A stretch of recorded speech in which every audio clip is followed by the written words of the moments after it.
On June 6, 2006, Alex Cobb was selected in the 4th round of the MLB draft and became a member of the Tampa Bay Rays family.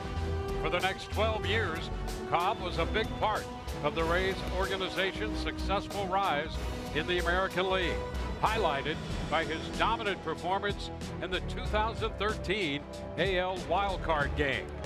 Now, in 2018, Alex has taken his talent to Baltimore, where tonight, for the first time, he will face his former club.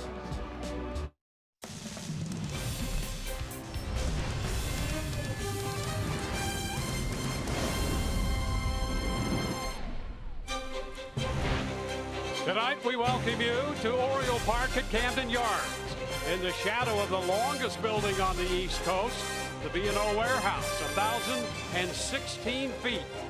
And tonight, the Rays and the Orioles will open what will turn out to be a 2-game set following last night's rainout. And for the Rays, the first stop on a 3-city road trip. Hi again, everyone, and welcome to an evening of Rays baseball with Brian Anderson, Dwayne Stats. Great to have you aboard. We'll be joined by Michelle Margot throughout the evening as well. Rays have won 4 in a row, as you know, 5 of 6. And a resurgent offense has been a big part of that, and with that, the booming bat of C.J. Cron. Hey, have a homestand, young man. Have a homestand, C.J. Cron. Look what he did the last 9 games. He went off for the Rays and got that offense going. He hit safely in 8 of the 9 games. In 6 of the 9, he had double-digit hits, and he's flexing the muscle, as you can see right there. 4 home runs, 10 runs driven in, consistent production for Kevin Cash in this offense. And when pitches venture into the bad area, his hot zone, he is not missing them right now. Starter that he's going to face tonight, Alex Cobb. The struggles are real, but let's remember one thing. He got a late start. He didn't sign until March the 21st. His first start came on April the 14th, so just about 3 weeks, abbreviated spring training. And right now, 7 innings pitched on the season. He's given up 20 hits, and that translates into a .500 average. The fastball command has not been very good. The secondary pitches have not come around yet. Be looking to find it here tonight. So it'll be Alex Cobb off to this tough start on the hill for Baltimore. Jake Perea will be making the start for the Rays tonight here against this Baltimore Orioles ball club. First pitch coming up just moments away. We'll have it all on a beautiful night in Baltimore.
Well, after a great finish to the homestand, the Rays finally get to start this road trip. Rained out last night, and while that game was postponed and will be made up as part of a doubleheader on the 12th of May, weatherman calls for an overcast evening, but grading on the curve, a beautiful evening overall. There is some chance of rain about 8 o'clock, but nothing that should affect the progress of this game. Let's take a quick look at the starting lineup presented by your Southern Ford dealer. It will be Denard Span leading off, followed by C.J. Cron and Carlos Gomez, Miller, Robertson, and Wendell down the middle, Ramos, Smith, and Adeiny Echeverria hitting ninth to complete the lineup. Well, old friend Alex Cobb taking the mound tonight for the Baltimore Orioles, and you see the season numbers. They are not pretty, but like we talked about in the open, he really had an abbreviated spring training, just signing the third week of March and then coming right out here, getting a start down at Bowie and making his 2018 debut. So things right now have not been sharp early. And Denard Span goes after the first pitch and serves it into left center field. Extra bases for Span. He's headed into second with a stand-up double. So the Rays jumping on the first pitch here offered by Alex Cobb, and just like that, the Rays have a scoring opportunity. You know, you got two things at play here. Alex Cobb needs to pitch out in front, so you know he's going to be in the strike zone. And that being said, when a pitcher is vulnerable like Alex Cobb is, after his first two starts where he didn't get out of the fourth inning, you want to attack him early. And Denard Span not wasting any time and an immediate scoring opportunity. Boy, and Denard Span is well aware of that, as he is of just about everything on the baseball field. Left-handed hitters now 13 of 23 off Cobb to start the year. And here is C.J. Cron taking the first pitch for a strike. If you can avoid it, you want a guy that's struggling on the mound. You do not want to allow him the opportunity to settle into a game. Apply immediate pressure.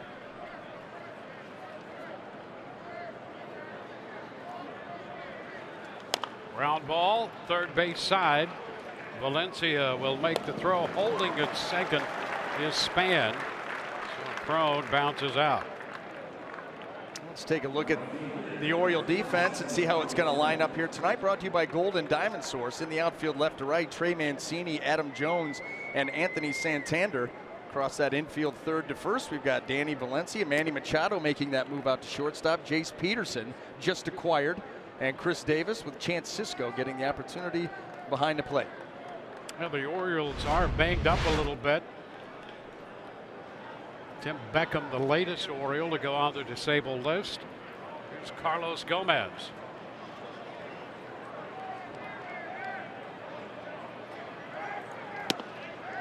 And he takes a strike.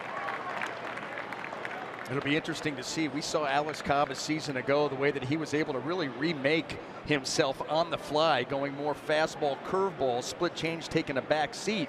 See if he's still that type of pitcher. It's interesting to look at his numbers through the first couple starts. He's actually thrown a few more split changes than he has curveballs. So it'll be interesting to see how he goes tonight. Absolutely. And you wonder if that pitch has started to come back for him. That was very frustrating. It was such a big part of what Alex Cobb did, that split change, and it just was not there last year. And you see the breakout in the pitch selection, albeit just two starts, but still. Inside 1-1. Well, you start a road trip, you have a leadoff man double to begin it. The Rays would really love to cash in here and not miss an opportunity.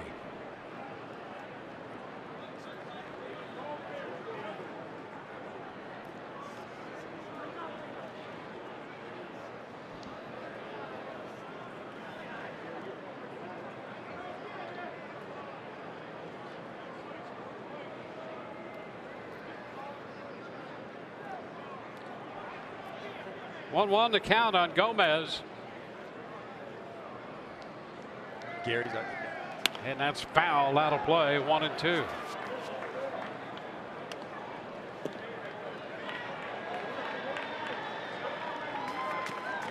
Gomez hit the walk-off home run Sunday against the Minnesota Twins. His third home run of the year. 1 of 6 in his career against Cobb.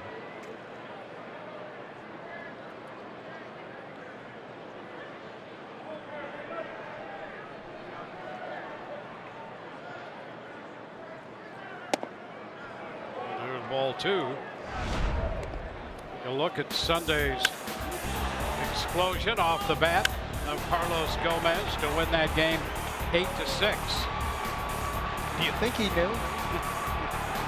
There was a little question from the time of contact. How about that celebration?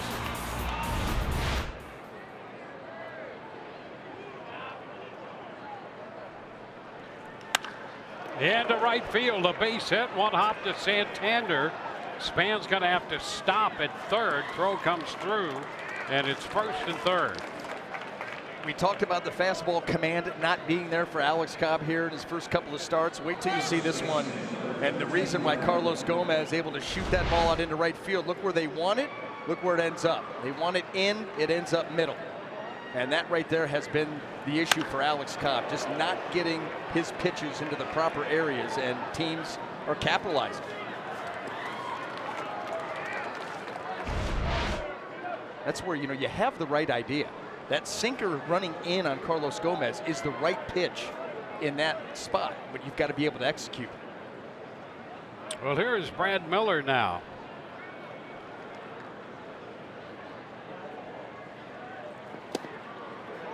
And to strike former teammates. Prior to that, when Miller was over in Seattle, he did have a number of at-bats against Cobb and has gone 3 for 7 with a double off him.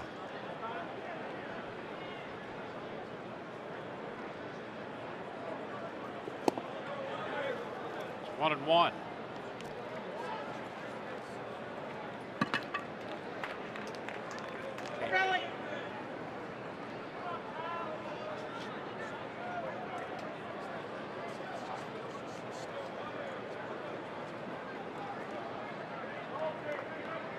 Move to first, and it's picked out by Davis. Boy, that's a nice pickup by Davis on that throw. Yeah, and Alex Cobb's got a good move. We've seen him pick off a number of guys, quick feet, short arm action, but got some help right there. That would have cost him a run and put another runner in scoring position. Keep an eye, Dwayne, and we just saw him throw a changeup to Brad Miller, and here's Chris Davis with the backhanded save, no less, adding to the degree of difficulty. Runner goes and stops, and the pitch is fouled. You can see these changeups here by Alex Cobb. The one thing that jumps out at you already is he has shortened his stride dramatically. And that's one way to get your hand out in front and try to take some of the momentum of driving towards home plate. It's just to shorten yourself up in your delivery. And here it is. Just picking it up and putting it down. And it's very subtle, but already it jumps out at you. Those first 2 changeups, you're like, that stride is definitely short. Yeah, and he did get the changeup where he wanted it that time. Yep.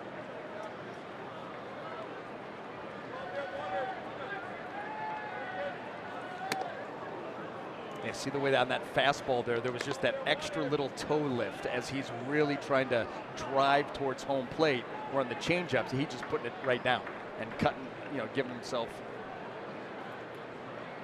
a couple inches shorter on the change. 2-2 to Miller. And he's high with that one. So a full count.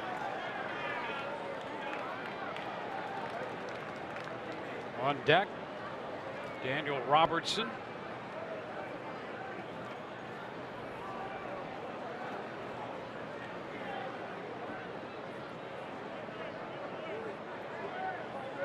There goes the runner off first, and chopped to second.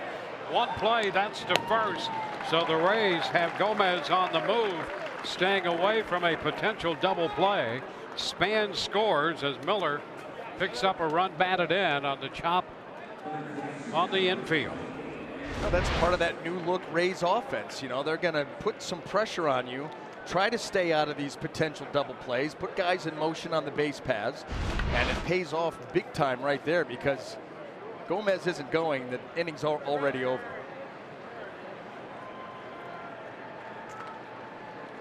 Now Daniel Robertson with Gomez in scoring position and 2 outs.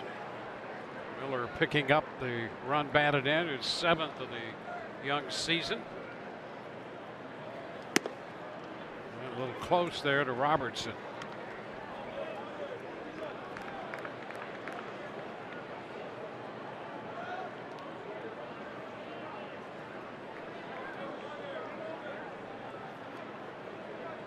Robertson starting the night hitting .318, a couple of home runs. And takes another fastball for ball 2.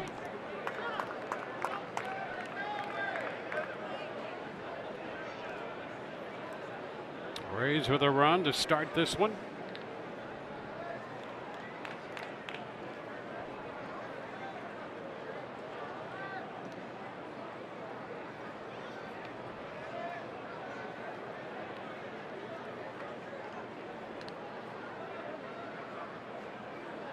Oh, that hits him. Got him on the hand.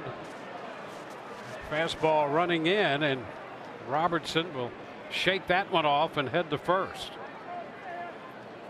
Being pursued by Kevin Cash.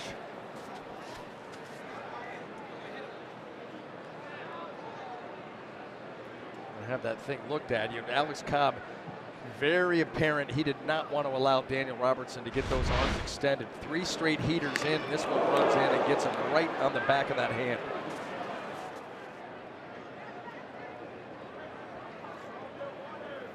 Well, he appears to be all right. Good news for the Rays and Robertson there. 2 on, and Joey Wendell will bat.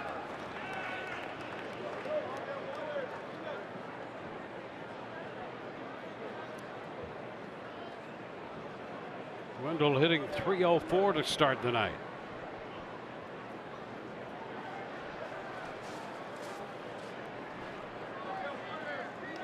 He shoots it the other way. That's going to be out of play. Into and out of the stands.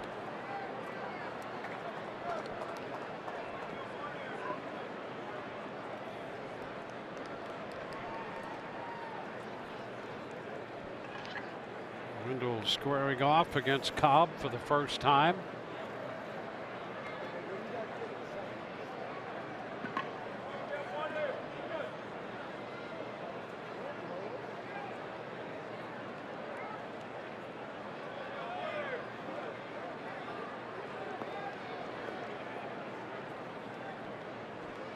Robertson first, Gomez second. Span has scored after opening with a double. And now it's 1-1.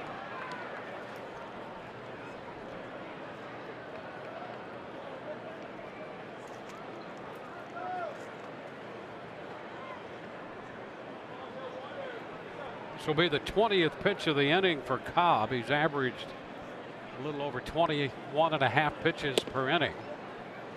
And now it's 2-1 on Wendell. And you could see the frustration already from Alex with that fastball, just not able to command that pitch.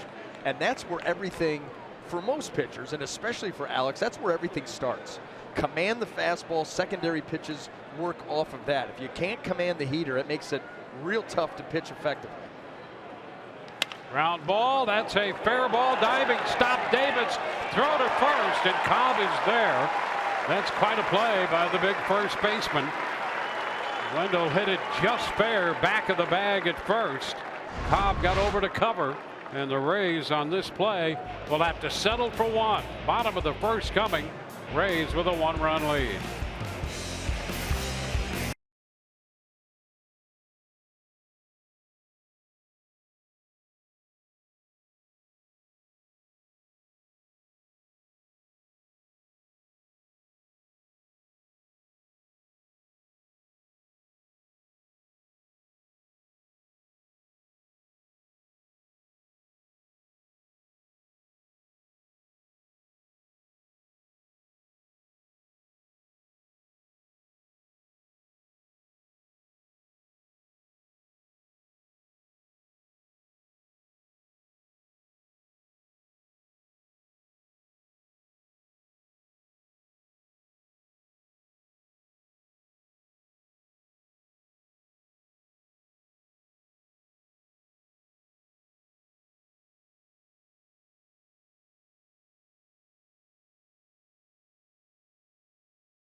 Back in Baltimore, on to the bottom of the first inning.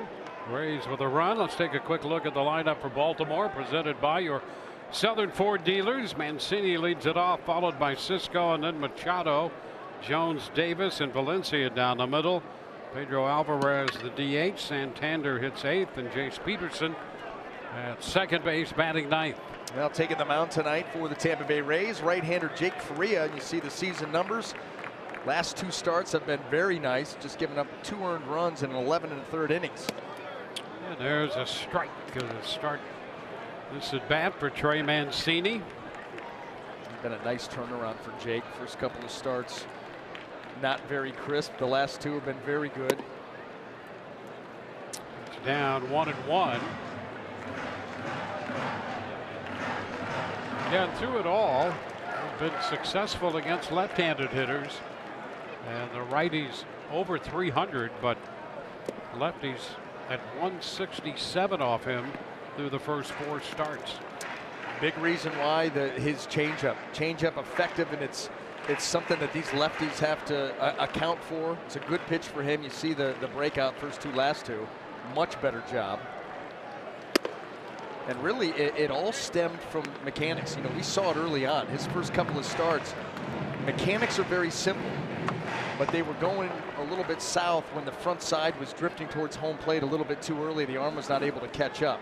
He corrected that after that second start, that disastrous start against Boston, I believe. And since then, he's been locked in.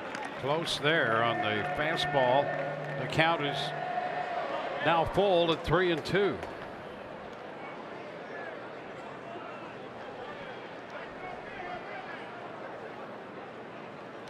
And inside, he starts this first, giving up the base on balls. That was a pitch reminiscent of his first couple of starts where he could not command the fastball, and that hurt him too. Let's take a look at the Rays D, see how that's going to line up tonight. Brought to you by Golden Diamond Source. In the outfield left to right, Denard Span, Malik Smith, and Carlos Gomez. And across that infield third to first, Daniel Robertson, Adeiny Echeverria, Joey Wendell, Brad Miller. Wilson Ramos will be behind the plate. So a walk puts a runner aboard. The catcher, Chance Cisco, at the plate. And a first pitch strike on him. Cisco here in the early going, holding his own at the plate. They like a lot of the catching ability from him and what they see behind the plate. Hit 267 in the minor leagues, AAA last year. 1-1 the count. Yeah, boy, defensively, he threw out 3 Cleveland base stealers on Sunday, and he got some good ones too. Got our man Rajai Davis, Francisco Lindor, Michael Brantley. Yep. That'll send a message to the rest of the league.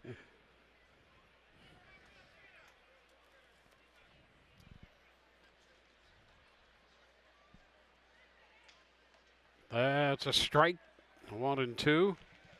Bill Welke is calling the balls and strikes, a veteran umpire.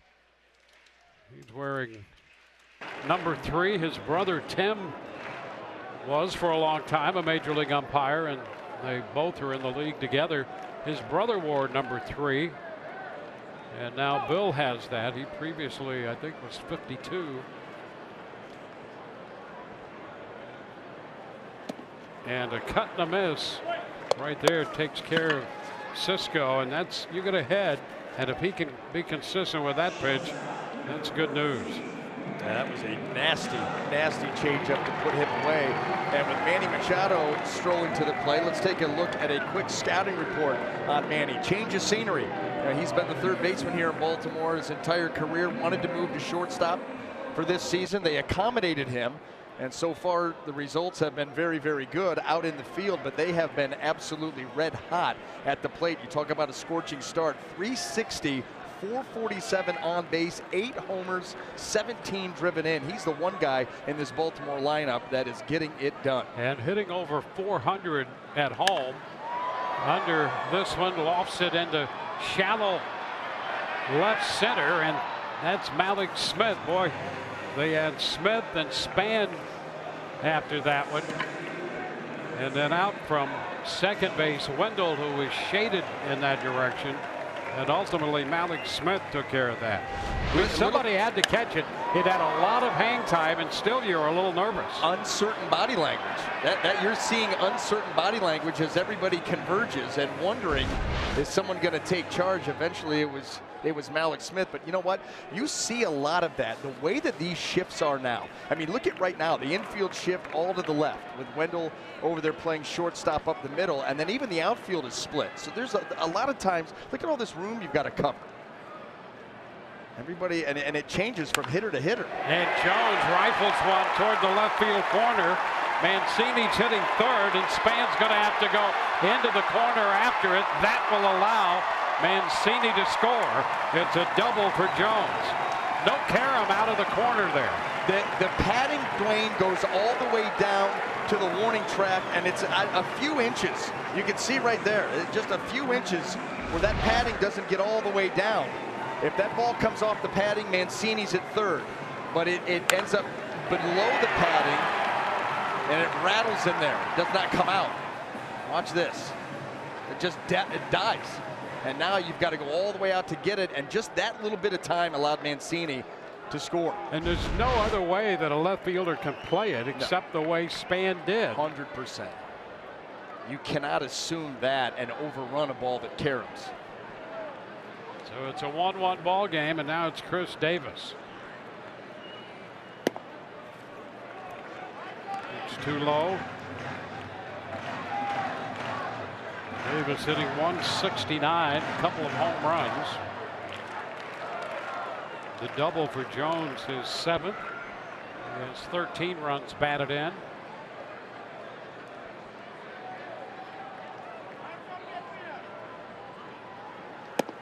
That's going to be a strike.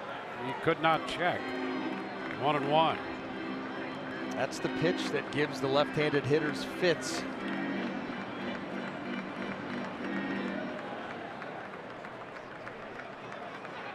Right side overloaded with Davis up there. Echeverria in shallow right.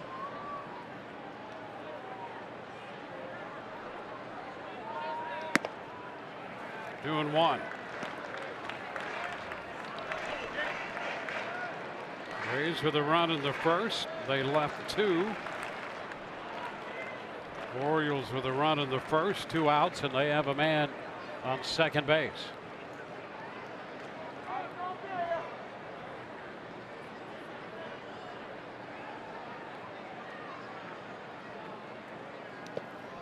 Into the dirt.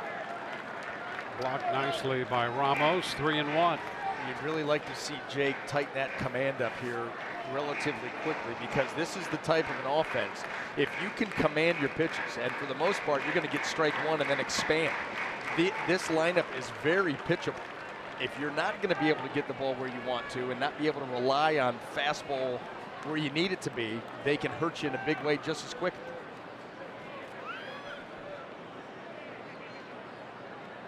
Three-one.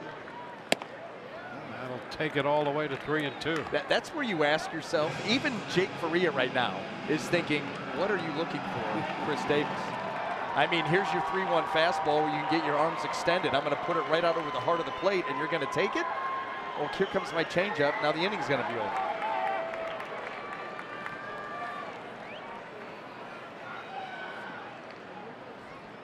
Here it is, 3-2. And a one-hopper grabbed by Echeverria in short right to throw him out to retire the side. A run scores. We're at the end of an inning. Rays 1, Baltimore 1.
Well, it means everything in my professional career, really. It's from day one of signing and when I was 18 years old to the last out I made actually here in Camden Yards with them. It's, you know, the development on and off the field that I went through over there. There's a lot of people that you think about, that you appreciate, that you're thankful for, that intervened in your life and helped you become the pitcher that you are and the person that you are. He said even though there's been a large turnover since last year, it is going to be weird facing the Rays for the first time. But he said when first pitch comes, he's just going to have to learn to block it out like any other game. Dwayne? Yep, I think you're absolutely right on point there. That's exactly what they'll do. And Cobb has that ability to do just that as he gets Ramos on a ground ball to third. So 1 up, 1 down here in this inning. I will tell you this, having done that before, it's a lot easier said than done. You know, you're going to say those things, and you're right. It has to become just another game. It's not just another game, and these guys know you as well as you know them, and so there's some things you gotta fight mentally when you come into these starts. I want to know here to Mallex Smith, how long did it take you? Did you get a hitter or two an inning and it's business as usual? How long? You know, it becomes just like, you know, like Alex said, it becomes business as usual after the first pitch. Yep. But the lead up and going into that start is a bigger deal than you'll ever let on. But yeah, at some point early in that ball game, it's just going to become another game. It's about executing pitches. And usually you only have those feelings the first time you face them. Once he sees the Rays one more time, that next one, it'll be just another game for sure. Cut and a miss by Mallex Smith, missing the fastball. And here's the other thing, too, is you take it, well, there's a lot going on here. Finally signed a contract in late March for 4 years. He was out for a long time. I'll tell you, what an interesting offseason. I know that we talked about it quite a bit. But, yeah, for him to be sitting there signing on March the 21st, spring training had already been almost 5 weeks in at that point.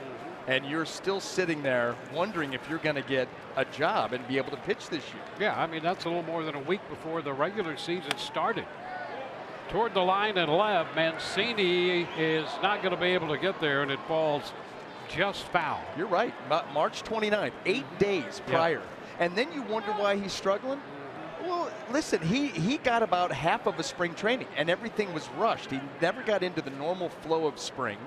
And so you signed that late. You get a couple of outings there. Well, the team's breaking camp, and they're going to go start their season. Yep. So you got to hang out down in the minor leagues, try to get some work in, and get to the big leagues and start executing at a high level right away. It just hasn't happened yet. That's ball 3 down. Well, you look at this Baltimore club, they're only 6-17.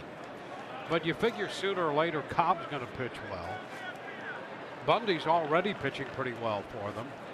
You know, they get a couple more of these starters lined up, get a couple of guys healthy, and then get the guys who are on the sideline right now. That's going to be tough. He's waiting, and a quick toss, and no chance. Smith with the infield hit on that high chopper. As soon as that ball came off what looked to be the front edge of the plate, either that or, I mean, who knows, but that ball was so high. This Mallex Smith is almost to the bag, or might be to the bag when the ball goes into the glove. I mean, he's a step and a half from first base when the ball gets into the glove, and you have no chance. So one out infield hit. When you're going good like Mallex Smith is, do you get every break or what? Speed at first, 1 out. Here's a Danny Echeverria. Look out, look out. You got to be careful with Cobb over there, and that was close. Mallex is going to make it interesting on the base pass. We've already established that. And that lead's not even that big, but you see the little flinch towards second.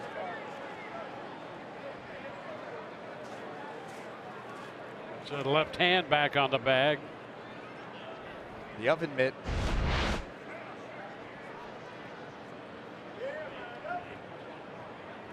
And again over to first, to the back of the bag he goes.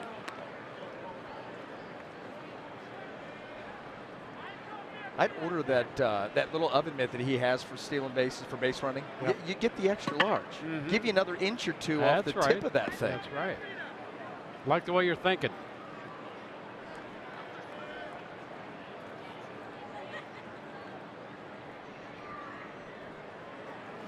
Back in.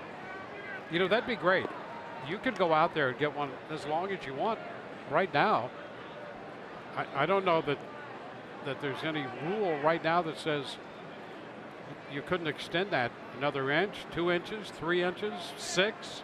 Why don't you send the one of the ball boys up to the up to the concession stand? Just bring back a foam finger. That's right. There's a little popper into shallow right. Santander's after it. Gets there to make the catch and it slide. And Smith hangs on at first. That's what I'm doing. I'm just going to go out there and with my lead off with my foam finger. Yeah. There's nothing in the rule book. You just put a little slit in there and you can slide your hand right in there. Done. The finger would actually be better. You know, it's longer. Yeah. And less to look for to tag.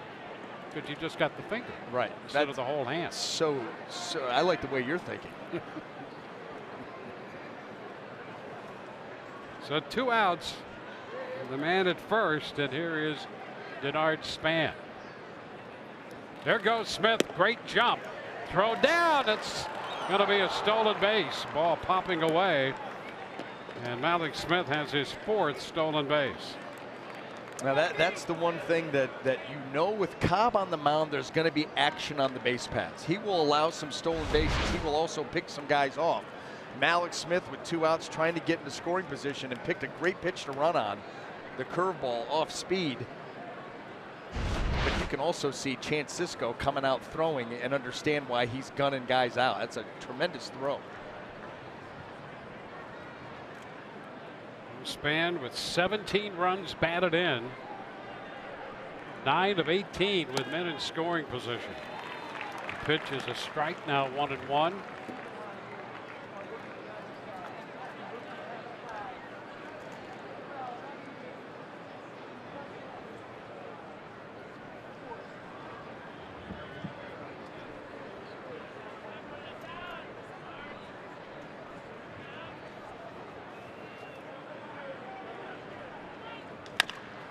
Chop to the right side and right there in the middle.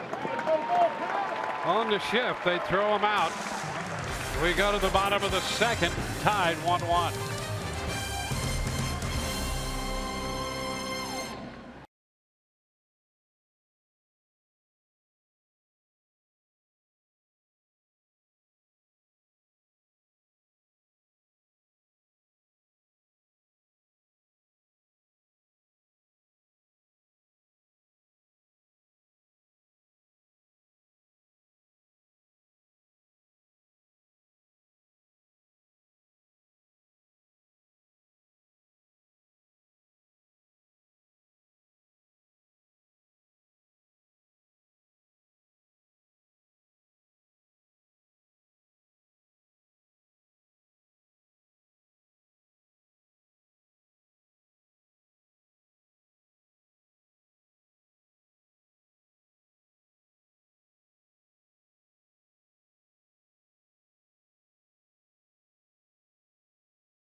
Sports Sun brought to you by WB Mason. Who but WB Mason, the official office supply company of the Tampa Bay Rays.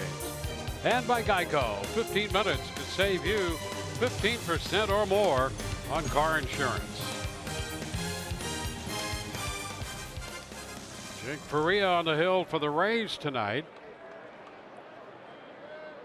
And he's going to face Danny Valencia to lead off the bottom of the second. Pitch is a strike.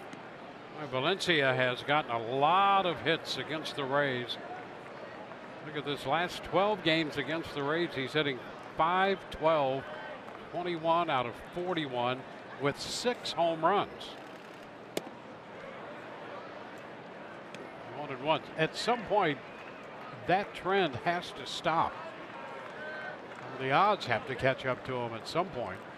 You would think. I mean, 41 at-bats, pretty good sample size. It's going to make him a lifetime member of the American League East is what those numbers are going to do. But you're right. You got to feel at some point the worm will start to turn. And there's a good blueprint. You can go back and look at those 41 at-bats and realize how not to pitch it. Yeah.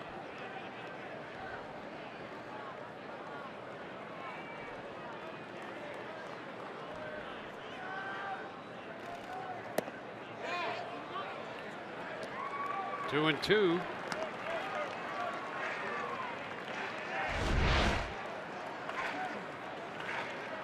He came close right there. He could have been rung up on that one. Yeah, that bat got a little wavy. Over the mound. Right there is Wendell back at second to throw him out. So the defense paid off there up the middle. You move those infielders around. We've seen an awful lot of that tonight by the Rays. All these right-handed pull-heavy hitters. And Joey Wendell busy up the middle.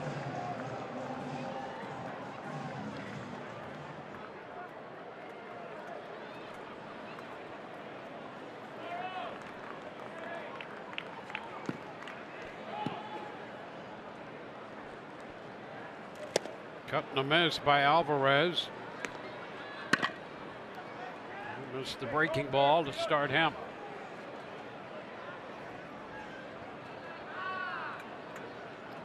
Shift on for Alvarez and his left-handed bat up there.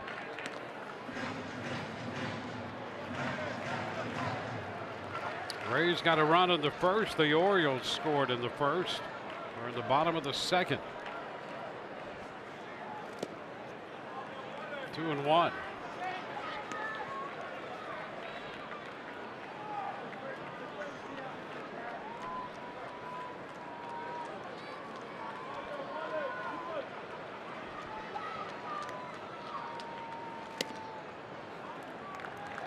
Three balls and a strike.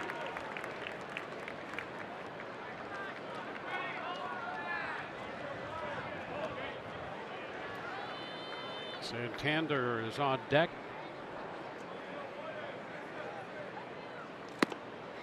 Upstairs, so Alvarez draws the walk. And we're seeing a little bit of the same thing that plagued Jake in his second start specifically against Boston. That front side a little inconsistent on its time that it starts drifting towards home plate. And when that happens, you start to see that fastball get sprayed all around the zone. Kyle Snyder keeping a close eye on that.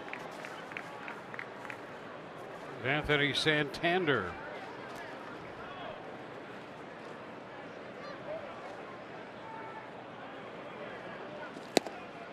Strike at the knees, a fastball.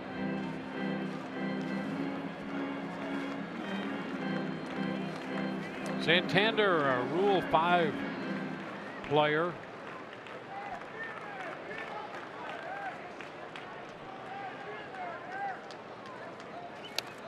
Fouls it back, 0-2.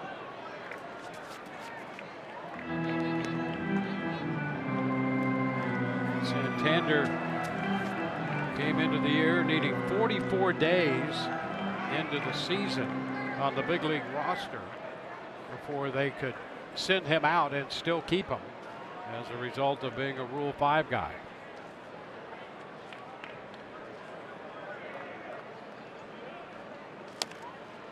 Reaching out front, fouls it.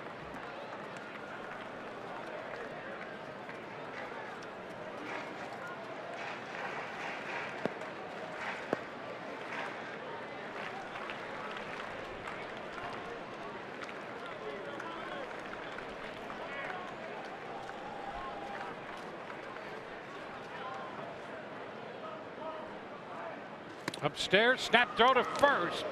The runner is back in. Alvarez taking a little liberty, and Ramos let him hear about it. Boy, don't let Ramos or Sucre, for that matter, get an opportunity. Here with the screen of Santander at the plate. You got a fastball that's up that takes you out of your crouch anyway. Why not take a shot?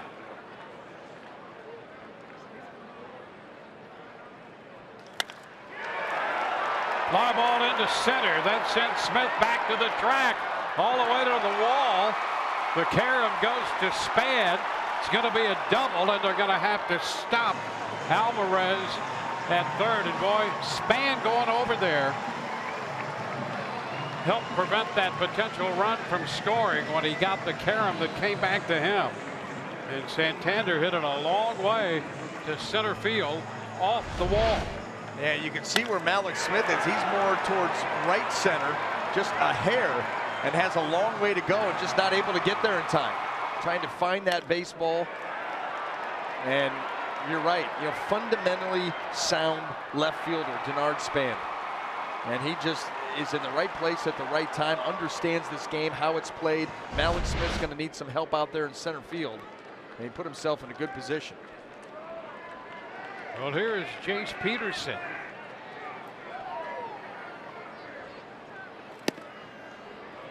And a strike. Breaking pitch to start him.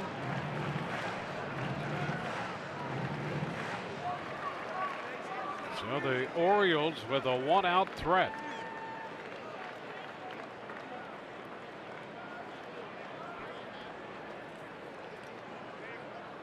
No, Up the right side, that's going to be a fair ball. Just fair. Alvarez scores. Santander scores. And into second, Peterson with a double, giving the Orioles a 3-1 lead. Well, Peterson just joining this club, didn't waste any time. Doubles in, 2 to get them the lead. nothing like that for a welcome. Peterson, a couple runners in scoring position, got a hanging breaking ball as a curveball that just stayed middle up, got a good read on it and smoked it down the line. And you could see Kevin Cash, they wanted to take a look at that, but that ball is clearly fair. And Kyle Snyder out to the mound. I mean, he's noticing the same thing that we are. The fastball not getting where Jake wants it, and then all of a sudden when that doesn't happen and mechanically you're getting a little too quick towards home plate, the breaking balls, the changeup, those are going to hang. That's what happened with that curveball. So Kyle trying to get him back right.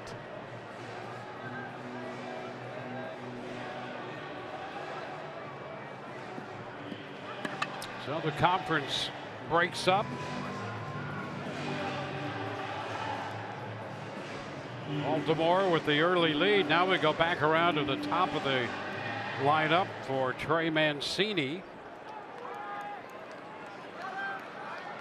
Mancini scored the first run for Baltimore when he opened the bottom of the first with a walk.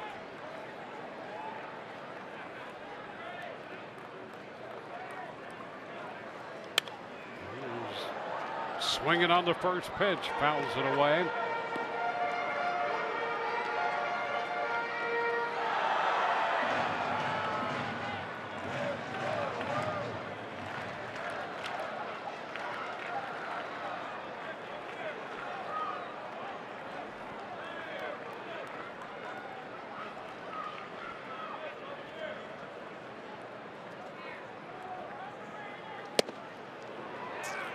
Two. A good fastball there. Good downhill drive.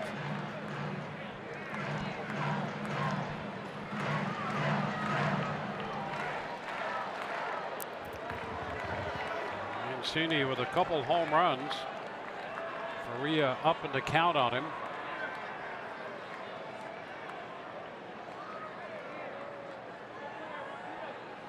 And he strikes him out. Boy, that's a big strikeout. Exactly what Faria needed there. Two gone. Well, and he went with a slider. The first pitch of the at-bat was the one that Mancini wants back. That slider hung out over the plate. Then he beat him with a good fastball down. Then how about that changeup? See you later. The pitch is getting better and better throughout that at-bat.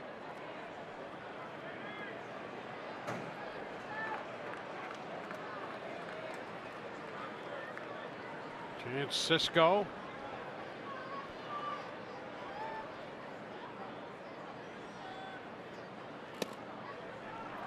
The pitch is a strike. Cisco struck out swinging on a changeup. His first time up.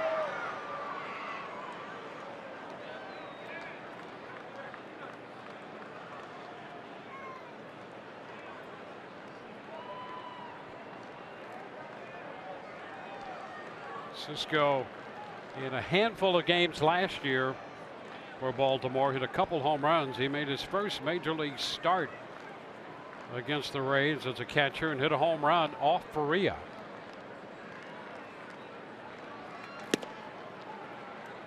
It's 1-1.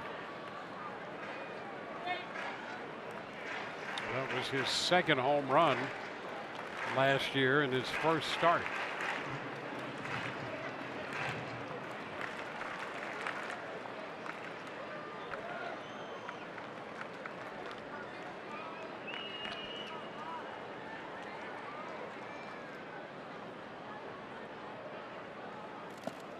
Stopped by Ramos. 2-1.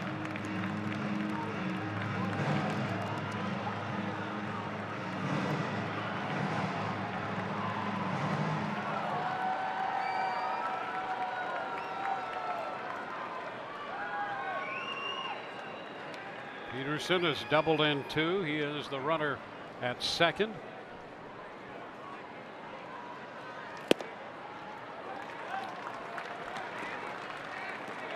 3-1.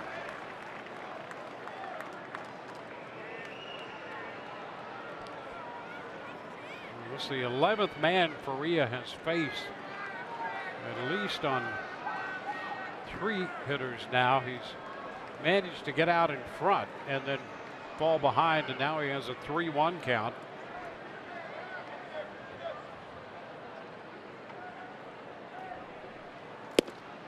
And that will run it to 3-2. So you're right about Jake on some pitches. He's fighting himself a little bit here in the first couple innings. You're trying to get into that rhythm, and you'll feel it on a pitch or two, and then all of a sudden, it'll leave you for a pitch or two. And so you're just trying to get locked in and get that little pause over the rubber before you start towards home plate. And a cut and a miss. He strikes him out with a fastball. 2-run score. We're at the end of 2, and Baltimore has a 3-1 lead.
We flash back to 2013 and the American League wildcard game with Alex Cobb tossing 6 2/3 shutout innings as the Rays defeat the Indians 4-0 and advance into the ALDS.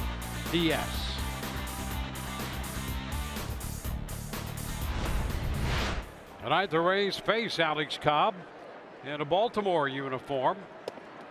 And there's a breaking ball in to C.J. Cron, strike one. I was in the stands for that game. I left myself a ticket.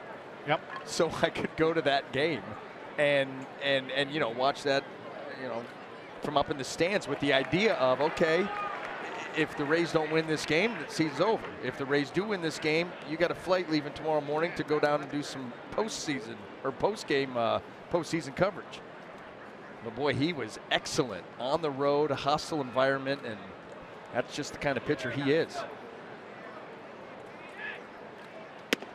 Pitch is up. 1 ball, 2 strikes.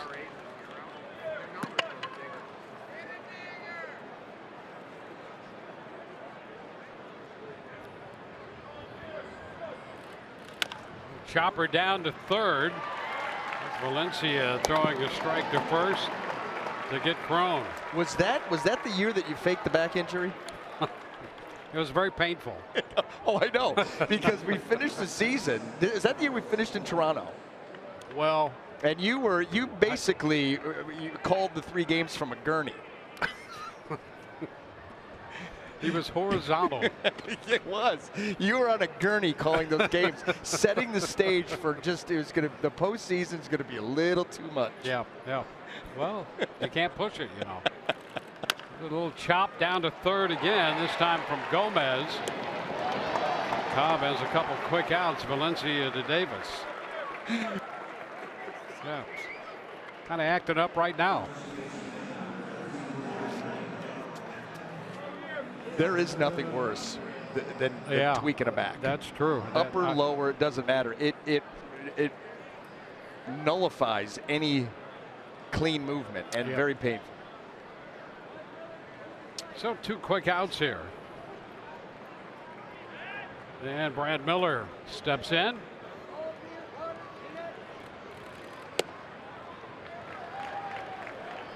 Takes a strike. Miller picking up a run batted in the first when the Rays settled for 1. Left a couple men on. 1-1. The one thing you don't want to see from the Rays' point of view is Cobb settle in and pitch the way we know he can. That's what bothers you about them scoring a couple runs in the second. Yeah, there's no doubt about that, because he is a rhythm and a feel pitcher, not a power guy, obviously. But if he starts to be able to find the fastball to both sides, mix in the curveball, and then we're going to have to see that changeup, see if he ends up going back to that.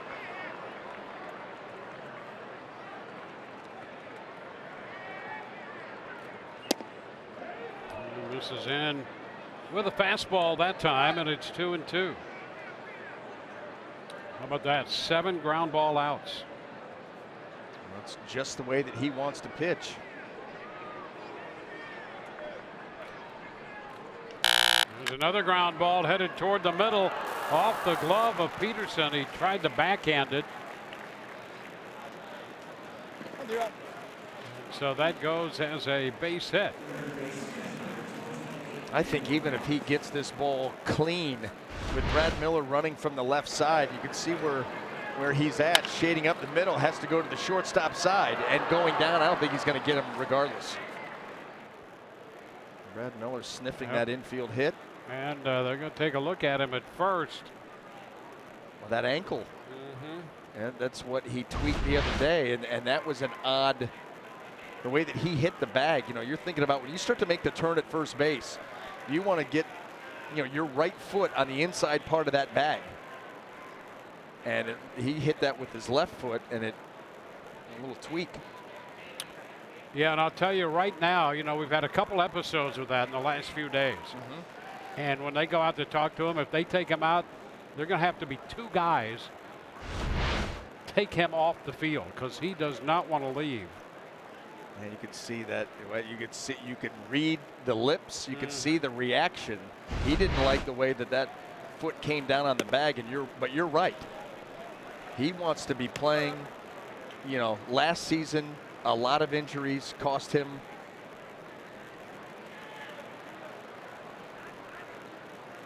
Reinforcements carry him. Yep. Robertson takes a strike. 1-1 now.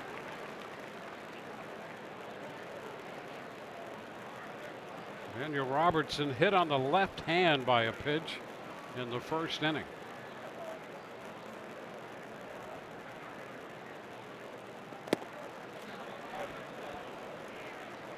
Two balls and a strike.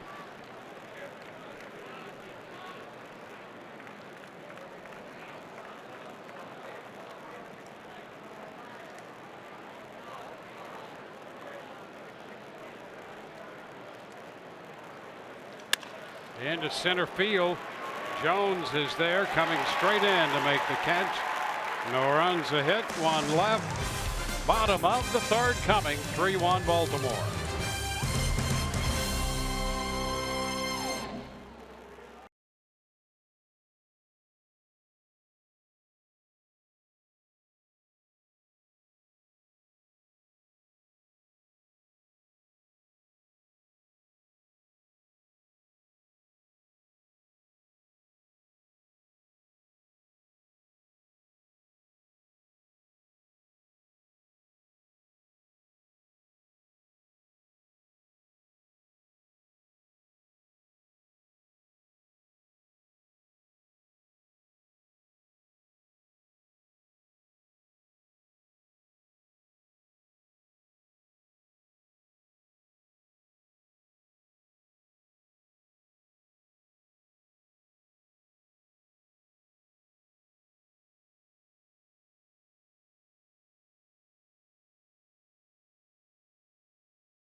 Third, Manny Machado is going to lead it off, and he has been red hot. Look at the last 16 games, 17 runs batted in, playing shortstop every day and hitting.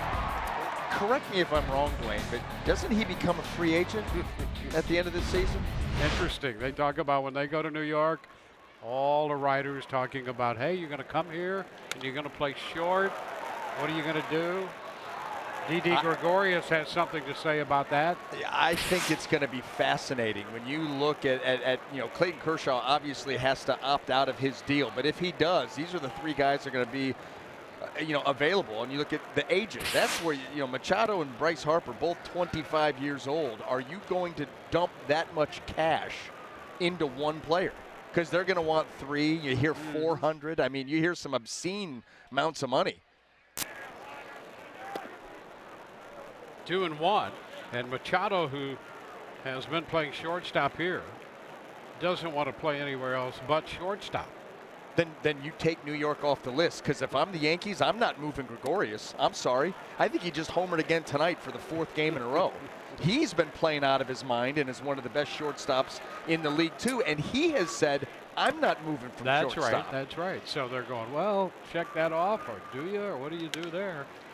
The chop to short, and Echeverria makes the throw. And by the way, just, you know, to create leverage, you want all the big money teams bidding on your services. If you take the Yankees out of the equation because you won't go to third, they're not going to move Gregorius, and so now they're not in the bidding, well, that's going to affect that number that is going to get thrown your way. He may have to sit down with his people.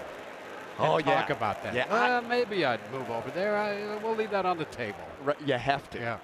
Yeah, if you want to maximize dough. Yeah. How about that? There it is. Gregorius leading Yeah. with 29 runs batted in and playing a great shortstop.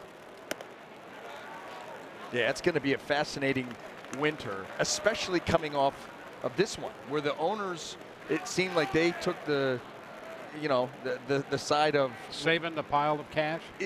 yeah, maybe to an extent, but also we're not going to go throw 5, 6, 7-year deals to guys who, you know, it was all of a sudden they become free agents. They're, you know, 30, 31, 32, and not a lot of these big money long-term deals have worked out like you would have hoped, and so it's like the owner said, we're not doing that anymore. Well, you know, it's almost been the rule that those long-term deals, you go into them, and you know that you're going to get 3 or 4, maybe 5 if you're fortunate, really great productive years, and then you're backloaded with a lot of money and not so much production. And you can't do anything about it. You cannot move those contracts. You become an albatross. Down to third, scooped by Robertson. His throw is right there to get Jones. 2 gone. And that's why you think Machado, Harper, 25 years old, well, now those big long-term deals are in play. Yep. And so they're going to get paid. There's no question.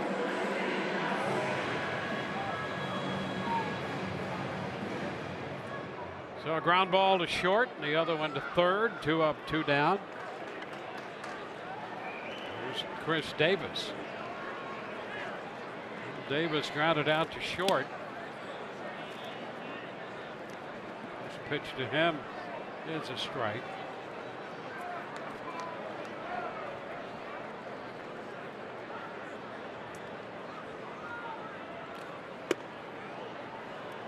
It's in there. 0-2. Does not like that fastball down the middle. That's the second one here tonight that he has taken right down the middle. You know, they signed Davis to a 7-year deal, and he is in the 3rd year of that, and that was over 160. Yeah, that's not, well, see, that's the hot zone. You want to swing when the ball's there. And, That's just from me. a pitcher's point of view, you very seldom ever want to throw it there. No, and I don't know if I ever got away with a fastball down the middle. I mean, you would see like cartoon style, guys' eyes would bug out of their head when I would throw it there. And I was typically asking for a new baseball. And a cut and a miss. So Davis out on strikes, 3 up, 3 down. We're going to go to the 4th, 3-1 Baltimore.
Rays in Baltimore tonight, opening their road trip Visit a local participating 7-Eleven store. Pick up a Rays discount coupon for $7.11 tickets to the game Friday, May 4th against the Blue Jays. Keep saving with $5 Budweiser and Bud Lights exclusively on the Budweiser porch. Ages 21 and over. Please drink responsibly. Joey Wendell to begin the 4th inning with the Rays trailing by 2. Pitch is low. A ball, no strikes.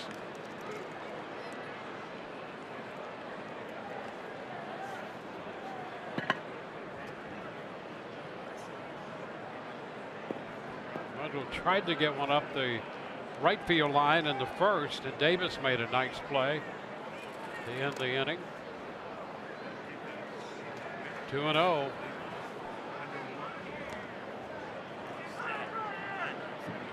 Rays have won 4 in a row, 5 of their last 6. Running 4th in the East. Baltimore 5th with a 6-17 mark.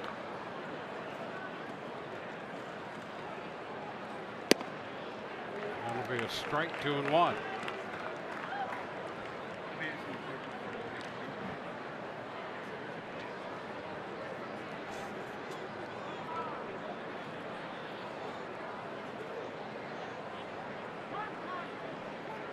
Time called, granted by Bill Welke.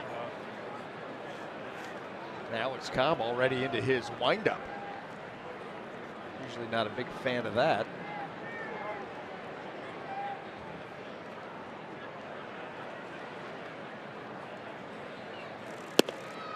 We'll make it 3-1.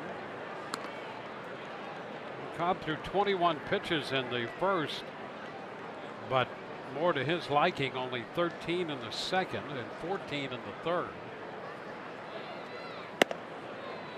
And now the count is full on Wendell.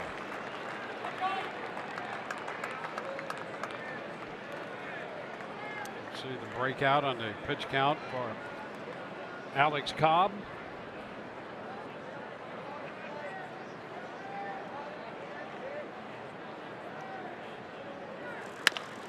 Chop toward the hole. Long throw, not going to get him. That's a base hit. Machado ranging to his right, but Wendell has a leadoff single. I'll tell you what, Joey Wendell, Malik Smith, how many times have they slapped the ball the other way for base hits? I mean, it is all the time.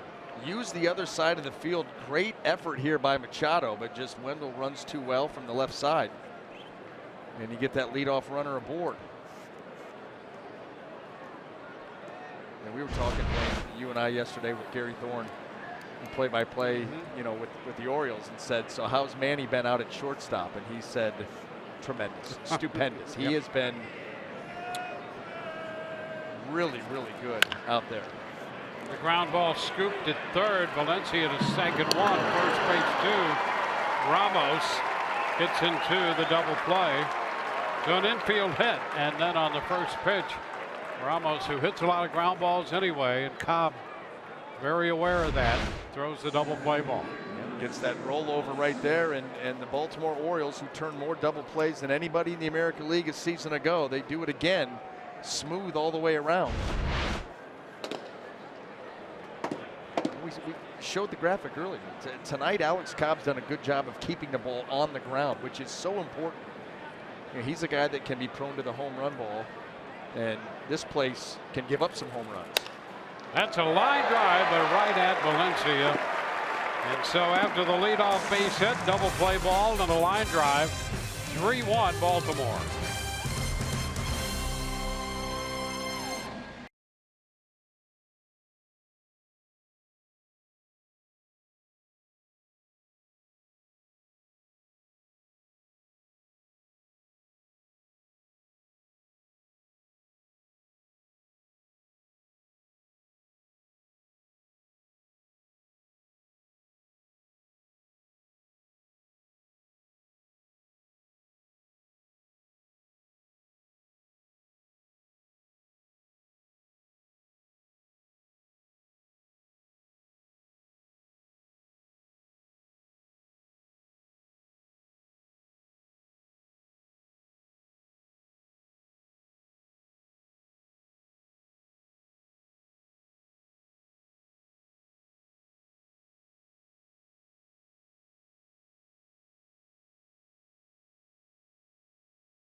Fourth for Baltimore. Look at our Toyota inside look. And that offense that was an issue through the first couple of weeks, the last 6 games, has turned completely around for the Rays. Look at the run production. I mean, you could just keep check marking things. Slugging percentage, on base is better, and they are turning that into twice. Well, they doubled up on their runs. That'll lead you to win some games. It's been putting together innings, Dwayne, because it has not been the long ball. C.J. Cron's hit some home runs. Gomez had the big one, but it's been moving the baseball and putting together prolonged innings. Strike the count on Valencia. Faria could use what Alex Cobb had in the top of this inning. You know, there's Cobb gave up a base hit on a 3-2 pitch to Wendell, and 2 pitches later he's out of the inning. Double play ball by Ramos and a line drive hit by Smith, caught by the third baseman Valencia. Valencia fouls it. 2-strike count on him. Alvarez next, and then Santander. And that was a fastball there that didn't get. You can see Ramos like almost in a half crouch. They wanted that pitch up above the strike zone, and it ended up middle down. See if they go back to it. Nope, he wants that ball down. A little bit of that one. Foul ball. Faria touched for a couple runs in the second.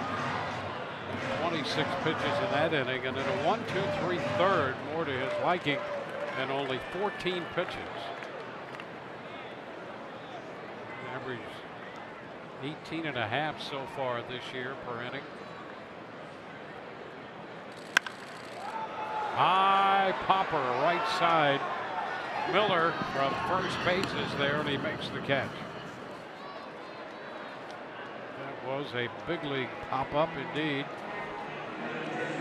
One gone. And here's Alvarez. Alvarez, one of those guys in the second inning. Faria got a strike on him and then wound up walking. And he came around to score.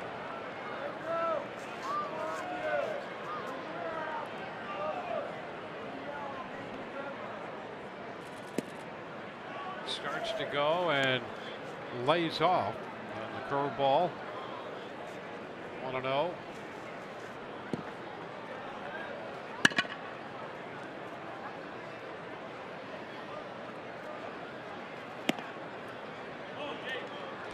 2-ball, no strike count. Bill Welke, the plate umpire, if you're consistent, he'll go with you on the low strike and maybe even widen the plate a little. But if you're not on your game, it makes it difficult for an umpire to give you the benefit of the doubt. Boy, that is true, and you get that feeling when you're out there. You all of a sudden, you're trying to get into a rhythm as a pitcher. Sometimes you'll get into a rhythm with the umpire, and you all of a sudden, you're doing a little dance with it. But you're right, if you're not consistently hitting your spots, every borderline pitch, more than likely, is not going to go your way. And now Faria walks Alvarez again for the second time. Well, again, Dwayne, you brought it up earlier. He's fighting himself, and there'll be little snippets where he gets into a nice rhythm, makes some good quality pitches, and then all of a sudden, it eludes him a little bit. One of those nights. Well, it was this bottom of the order that set up the 2 runs they scored off him in the second, and now he faces Santander again. And misses low, a little sideways there, and it's 1-0.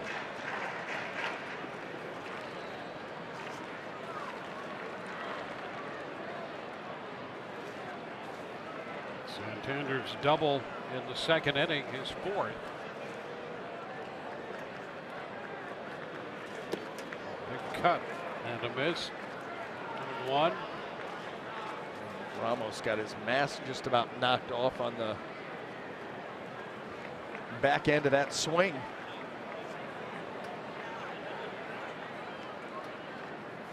A little rainfall coming.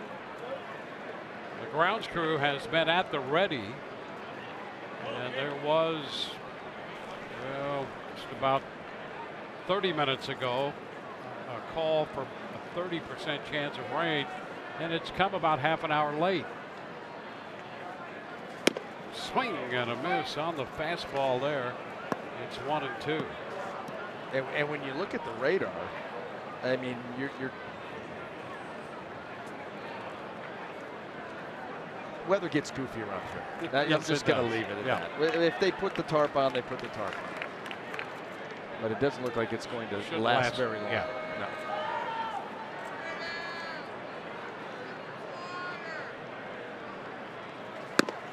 And away, 2-2. A lot of consulting. Yep.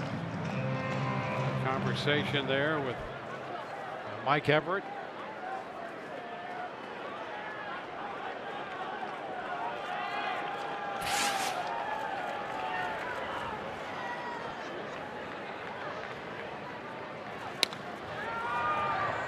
Fly ball, not too deep into left. Span looking into the raindrops makes the catch. So 2 gone. Runner at first is Alvarez, and Jace Peterson's going to be the hitter.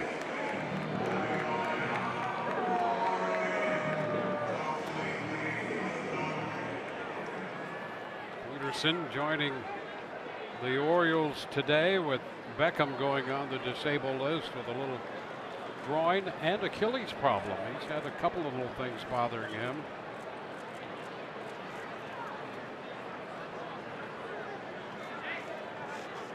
It's ball 1 to Peterson, up and away.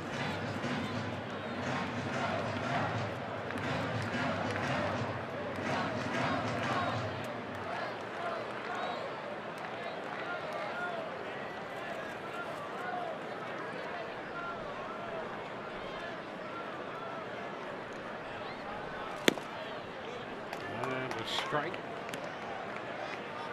1 now. Peterson claimed off waivers from the Yankees.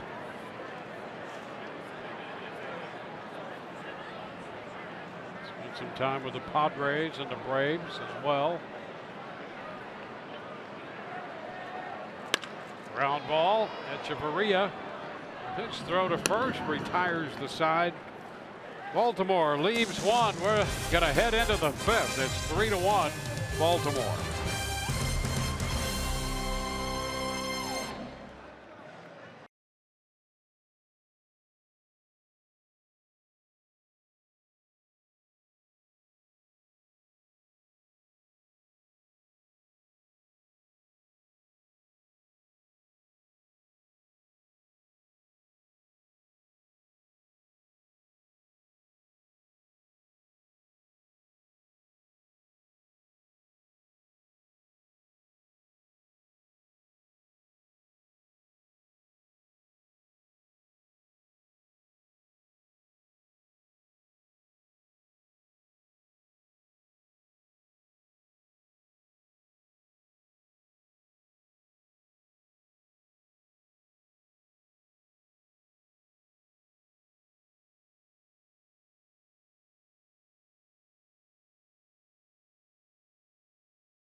Southern Chevy dealers and by your local Ford dealers. On to the 5th inning we go from Baltimore. Hey, there's Michelle. she's giving us all the weather forecast we need right there with an umbrella. Yeah, yeah. So Lucky you guys. how long is this going to last, Michelle? If I knew, I would probably move, honestly. Well, we know an Is there interview room you for could me get. up there? Plenty. Okay. Yeah, it's Plenty. really comfy here. Very. Good energy in the booth tonight. Yeah. Good crew up here. Adani Echeverria leading off. 2-0. Grounds crew at the ready. Well, here's the thing. If that there's a chance you could push that out, get the field covered, the rain would be done. There's a base hit past the diving Peterson into center field, and Echeverria, big turn at first, decides to hang on. The Rays put their leadoff man aboard. Well, let me tell you something. That's understanding the scouting report and Adam Jones' arm right there by Echeverria, because that looked like it had 2 bases written all over it. He shoots this ball out into right center field, and you can see where Adam Jones, how far he's going to have to go and get it. You're thinking 2 bags, but boy, he's got a gun, spin, throw, and Echeverria wisely headed back to first. Yeah, on an average outfielder, if they have to move laterally, you're thinking extra bases. Not with him. Here's Denard Span.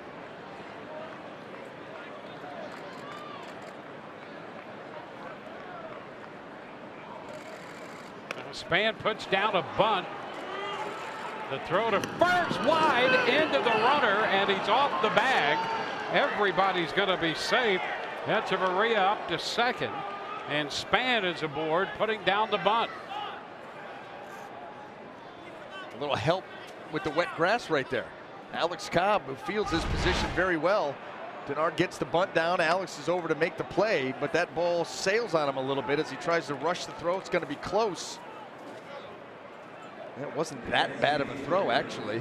Just over the shoulder of Span, but it takes Davis off the bag. So it's a bunt base hit for Span.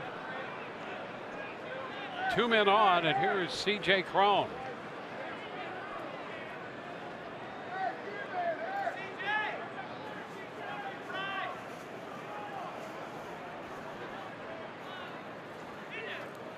Crone fouls it back, had a good cut at the fastball. Boy. Yes. Yeah, enough said. If you're going to come in there, you had better get it in there, because we've seen here recently middle down and in. He has been crushing.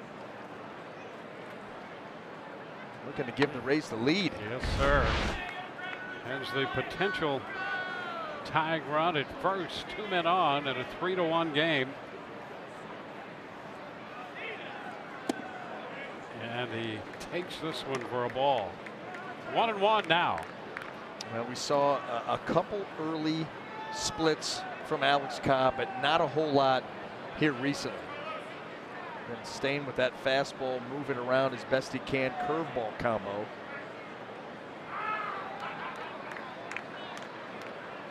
Changeup's not the right pitch to C.J. Crone right now anyway. Sent a couple of those out. Hot shot, fair. That's going to go down into the corner. Echeverria's going to score. Span goes to third. They're going to wave it. The throw to the plate is not in time, and this game is tied. Double for Crone, and the Rays have tied it at 3.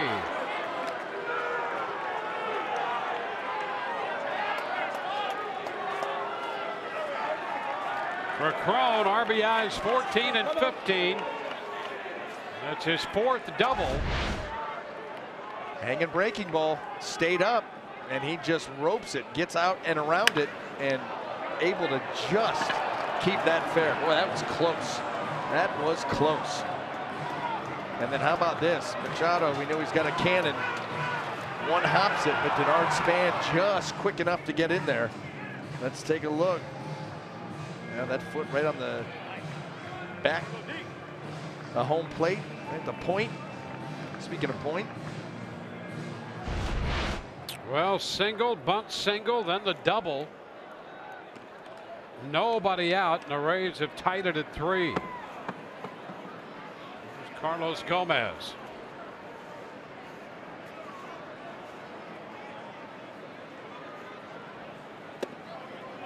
He looks at this one too low. 1 ball, no strikes.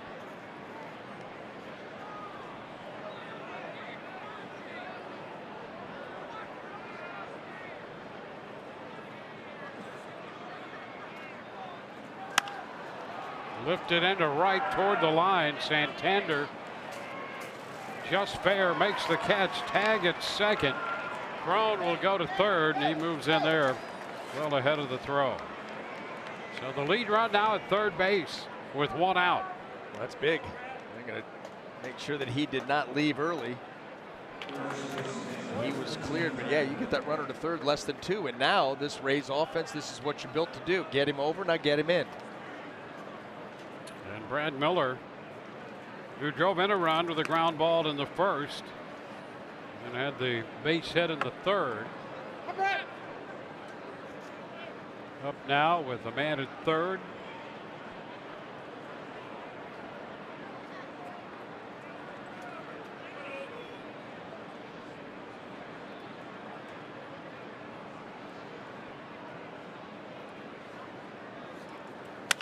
And a fly ball into center. Jones not overly deep to make the catch. Tag, thrown, heads to the plate. So does the throw. Not in time, and the Rays take the lead. Crone scores on the fly ball to center. Miller making contact and lifting it to Adam Jones, and it's 4-3 Tampa Bay. This is the Tampa Bay Rays inning that we were talking about earlier. When you saw that graphic and the increase in the offensive production, it's innings just like this that they've been able to string together. And you know, we talked about it a few days ago. This essentially is the same lineup with a couple of changes here and there, whether it's Ramos catching, depending on who's catching. But the structure of this lineup, I think, might be the best one we've seen all year, with just what you described in mind. It's sort of built that way. I mean, this lineup is by design put together that way. Robertson takes a strike, and it's 1-1, and it certainly worked out here the past week. Oh, and you start to build confidence, and then all of a sudden that lineup starts to say, hey, we can do something. There's another rope. That's a fair ball headed into the corner. Robertson on his way to second base with a double. And suddenly the Rays have put up 9 hits in the game, 4th double of the year for Daniel Robertson. Now this is another start by Alex Cobb where a ton of hits given up. You know, his first couple of starts gave up 20 hits, 10 in each start, in 3 1/3, 3 2/3. Yeah, when you think about it, 20 hits in 7 innings coming into this game. Yeah, that was a 500 batting average by the opposition. That is extremely, you could almost try to give up a batting average like that and couldn't do it. And that's how it has been for Alex Cobb here early on. But again, you go back to the fact that he didn't get started until the team was almost breaking for the regular season. You rush through an abbreviated get-ready time. Roger McDowell spending some time with Cobb on the mound, and Miguel Castro is heating up in the bullpen. And essentially right now he's a 2-pitch guy. He's fastball, curveball. And now Joey Wendell trying to add to the lead here for the Rays. It's been a 3-run inning. They've taken a 4-3 lead in this ball game. Wendell takes a fastball, strike 1. Kittredge up in the bullpen for the Rays here.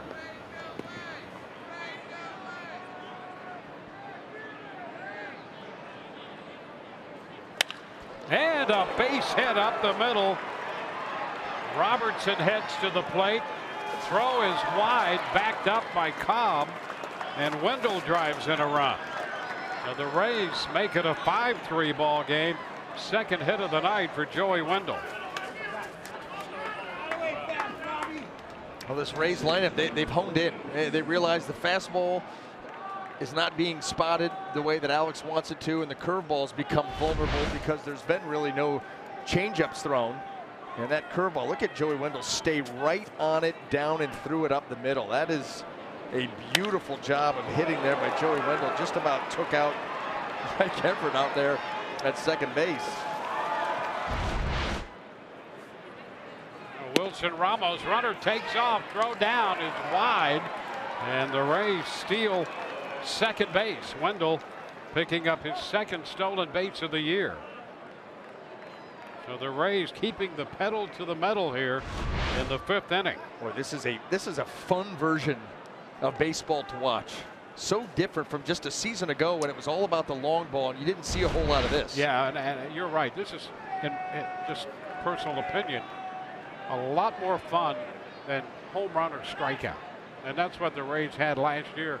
Ton of strikeouts and a lot of solo home runs. And this is building an inning. This is the game I think that most people, from a spectator point of view, really enjoy. 1 ball, 1 strike. It's starting to resemble a whole lot more the version of baseball that we grew up watching and playing. Yep.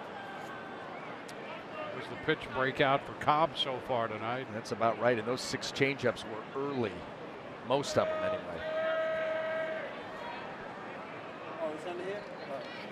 A 1-1 count to Ramos.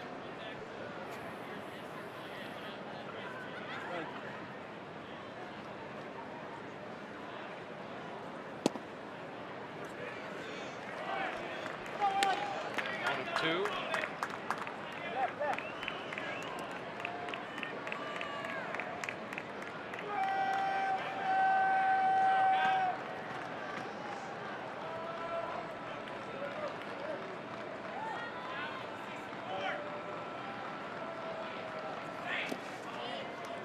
Pitch blocked by Cisco. We're almost the 8th Ray to come to the plate here in this inning.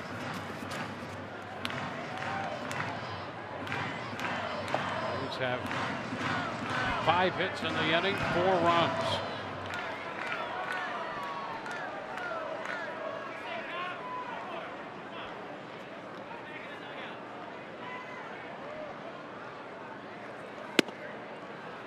It's inside. Now the count full.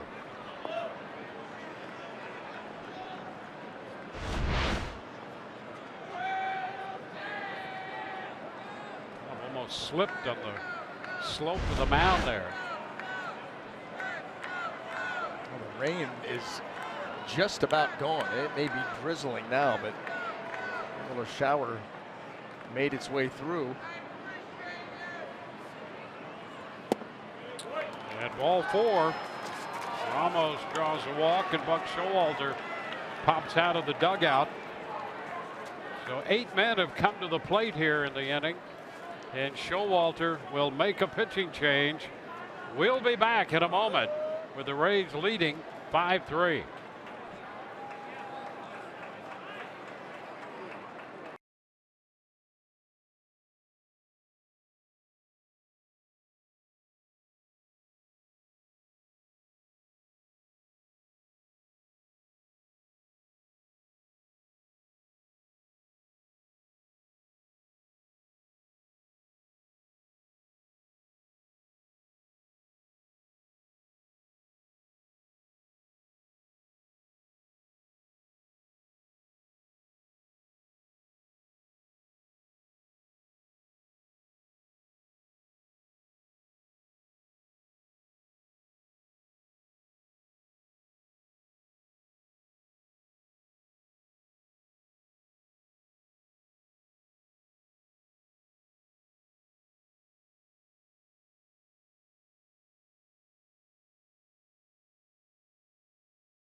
to have options.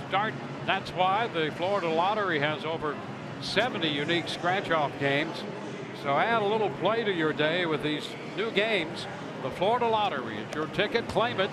Must be 18 or older to play. Play responsibly. 4 2/3 for Alex Cobb, and he's out of the game now. Well, that pitch up and in to Daniel Robertson kind of sums up the night for Alex Cobb. That fastball right there, just not able to get the pitches where he wanted them. And then the secondary pitches, those have not been sharp all season long. Well, I guess third start now. But the Rays really dialed into on the fastball curveball, realizing that he was not going to that split changeup at all after the first couple of innings. And so they just looked for curveballs up in the zone, fastballs out over the plate. Another start, third in a row, in which Alex Cobb has given up 10 hits. Well, the new pitcher is Miguel Castro. Alex Smith to face him, and that first pitch ended 95 is a strike. 10th appearance already for Castro, 0-1 with a 329.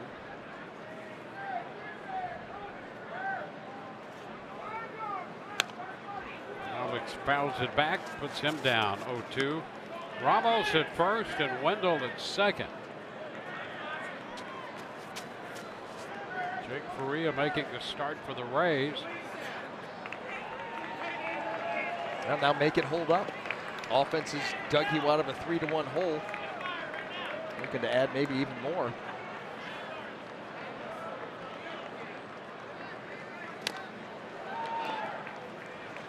It's fouled. Holds the count at 0-2.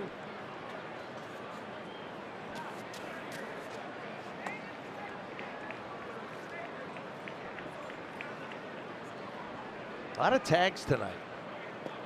Wendell and Ramos. And toys. Yeah,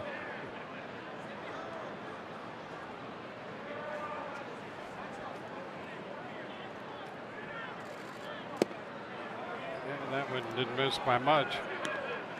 A ball, 2 strikes.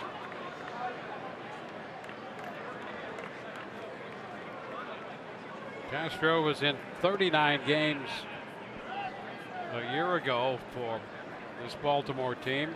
Originally got to the big leagues with the Blue Jays, spent some time with the Rockies in Colorado. Fly ball into right. Santander backs up to make the catch. Rays will strand 2, but they take the lead with a 4-run inning. It's 5-3.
All right, thank you very much. And that goes back to our conversation earlier about Gregorius and Machado, shortstops, and Gregorius 9 home runs now. He's hit 4 in his last 4 games, hitting .364. So here's Trey Mancini. He fouls it. That might be the Machado effect. You know, Manny's he wants to play shortstop. He may be coming to New York. Well, no. Not when I'm the shortstop. And to do that, I'm going to have to go out and have a big year. And he is. You're right. That could go on all year. I mean, that will be a topic of conversation all summer. That's fouled back 0-2. And you know, in New York, what the papers and the talk shows and all of that, I mean, they'll live on that for the summer. I'm just glad that we could get it started here in April. You heard it here first, folks. Kittredge up again in the bullpen. This one is down.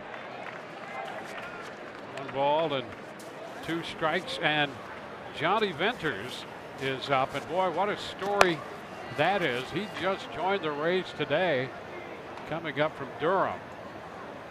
In fact, Durham had a 10 o'clock game this morning, and they were rain delayed. He was at the ballpark this morning with the Durham Bulls and got the call that you're going to be called up to the big leagues.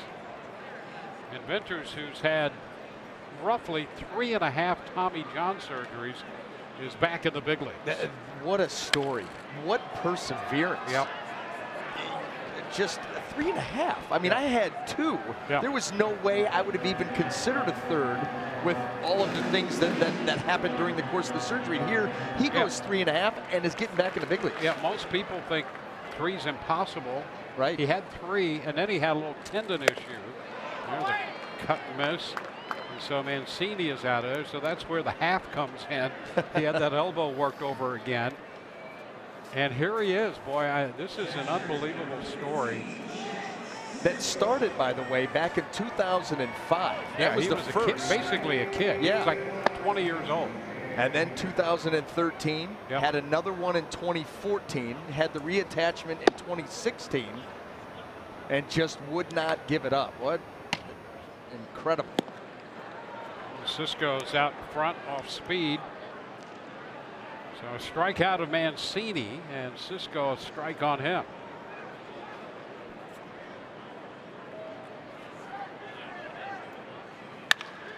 Fly ball back into deep left. Span's going to go back, and that's going to get out of here. So Cisco, who homered last year off Perea, his second big league home run, hits his first this year and his third big league home run as he connects off Perea and hits one to the opposite field, and now it's a 1-run game.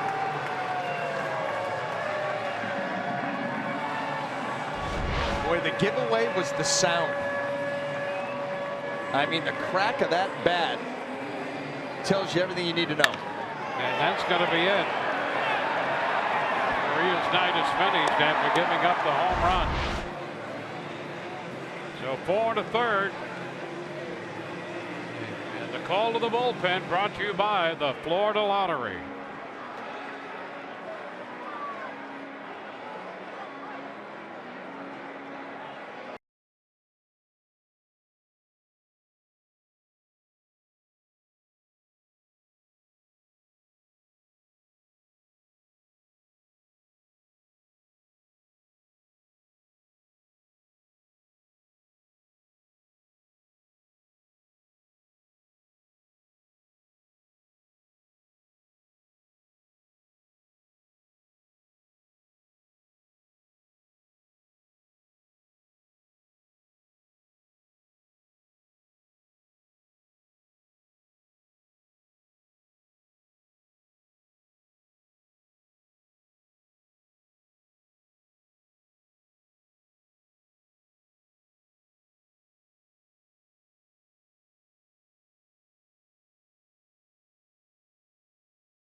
4 1/3. Well, not at all happy to come out of this game and wanted to hang around a little bit longer, but the home run by Chance Cisco is going to chase him. You know, early on we saw Jake kind of battling himself, trying to find a good rhythm, some good changeups here to pick up some strikeouts. Fastball climbed the ladder a little bit there, another good changeup. Well, there were bits and spurts where he was very impressive, but then you leave that one out over the plate. Cisco showing you some power going the other way, and that's going to end the night. And understandably, he's not real happy. And Andrew Kittredge will take over on the mound. It's been a while since he's been out there, Kittredge.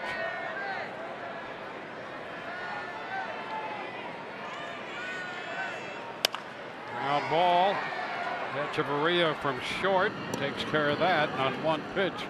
Manny Machado is retired.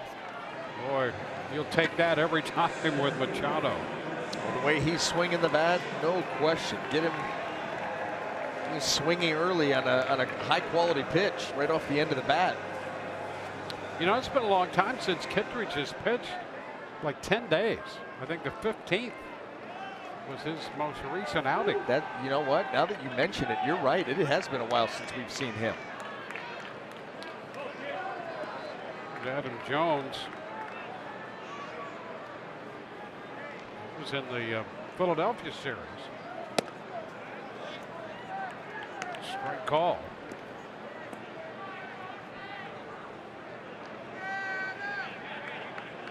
Jones doubled in a run in the first.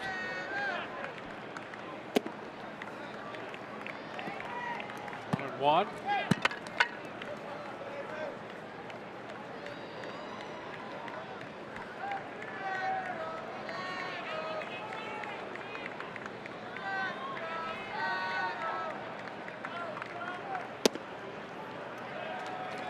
One.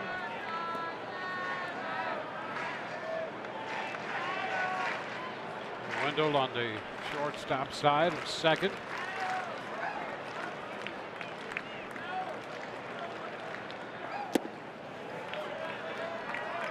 Kittredge behind 3-1. Matt Andrees up along with Venters in the Rays bullpen.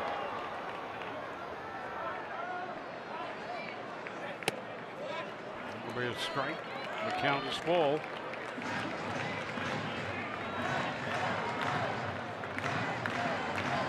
Faria started, now Kittredge.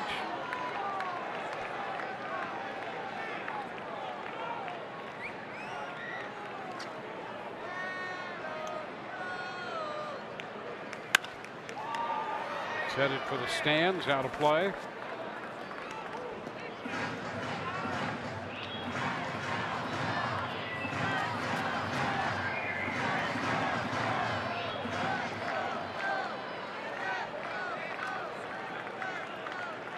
A little over 80 pitches in this outing, his fifth start.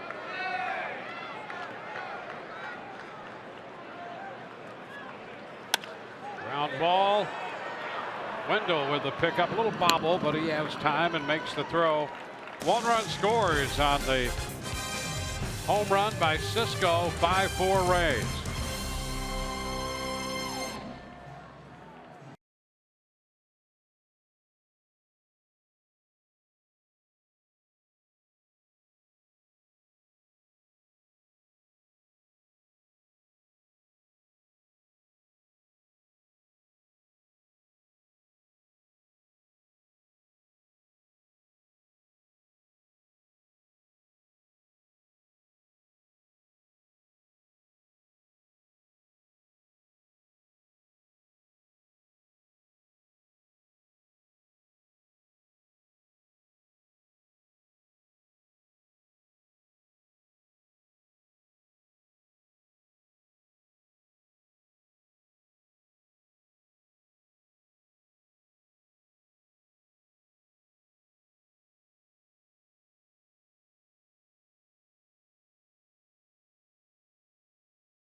in the second when Jace Peterson doubled in two, scoring Alvarez and Santander. Rays, however, put together a 4-run fifth. The big blow, 2-run double by C.J. Cron in the rain. Miller hit a fly ball, and then Joey Wendell singled home another run. Rays came out of that leading 5-3. And then Chance Sisco hit a home run in the bottom of the inning. So it's a 1-run game as we play in the top of the 6th. Danny Echeverria up here with a 1-0 count as he faces Miguel Castro. There's a shot into deep left. Well tagged. Mancini looks up, and that's gone. Home run for Echeverria. His second home run of the year, and the Rays again are up by 2. It's a 6-4 ball game now. Boy, Echeverria turned that one around.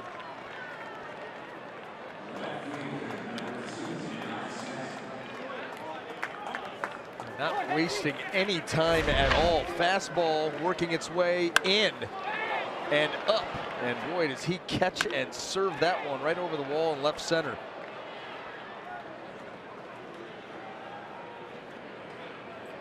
Starting to get that extra base hit bat going. Yeah, it took him a while, but lately he's got a nice little groove. He hit that home run in the Minnesota series, his first of the year, off Buznitz, the right-hander, on a curveball, and hits one off the right-hander Castro on a fastball. And Castro, by the way, his fastball, as we just saw on that pitch to Span, he'll get it up in the upper 90s. Look at that, 98. Easy cheese. Tall, skinny, lanky, creates some leverage. Comes from a low three-quarter, almost sidearm arm angle. Span lifts it into short left. Mancini's there to make the catch. You think about the arm side run that he's able to get with that kind of velocity. You know, there was talk that they were going to turn Miguel Castro. They got 6'7" tall. So you talk about leverage, but there was some talk that the Orioles are going to try to turn him into a starter. And obviously, not the case. Pitches a ball to Cron. Yeah, they look to be. That starting rotation for a while was bare. The cupboard was bare. And then they bring back Chris Tillman. They signed Andrew Kashner. And then, of course, Alex Cobb late to round it out. Well, Castro signed out of the Dominican. He was only 17 when the Blue Jays signed him. Spent some time in their system. And with this kind of arm, boy, you know, this again is his third club. But you would think at some point with that kind of arm, if it all came together, you'd really have something there. Yeah, the secondary pitches. You know, we've seen some good changeups from him. Valencia at third will take care of that. The breaking balls kind of rolled just a little bit. But you're right. I mean, you're so intrigued when you see a guy that can create some deception, throw that hard. And you know, maybe it was the off-season injury to Zach Britton, you know, that made Baltimore reconsider and say, you know what, we don't want to weaken our pen even more, so we're going to keep him right out there. Gomez takes the pitch upstairs. 1-0.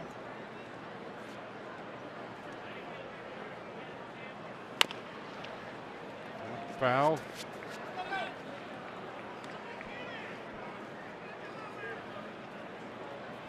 Rays a big 4-run fifth, and now a run in the 6th inning.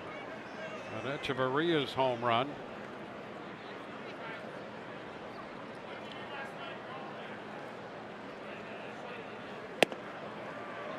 Now a strike, 1 and 2.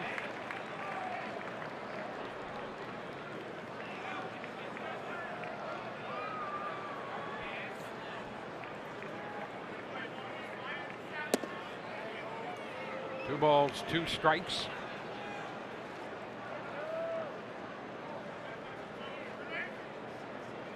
Brad Miller is on deck.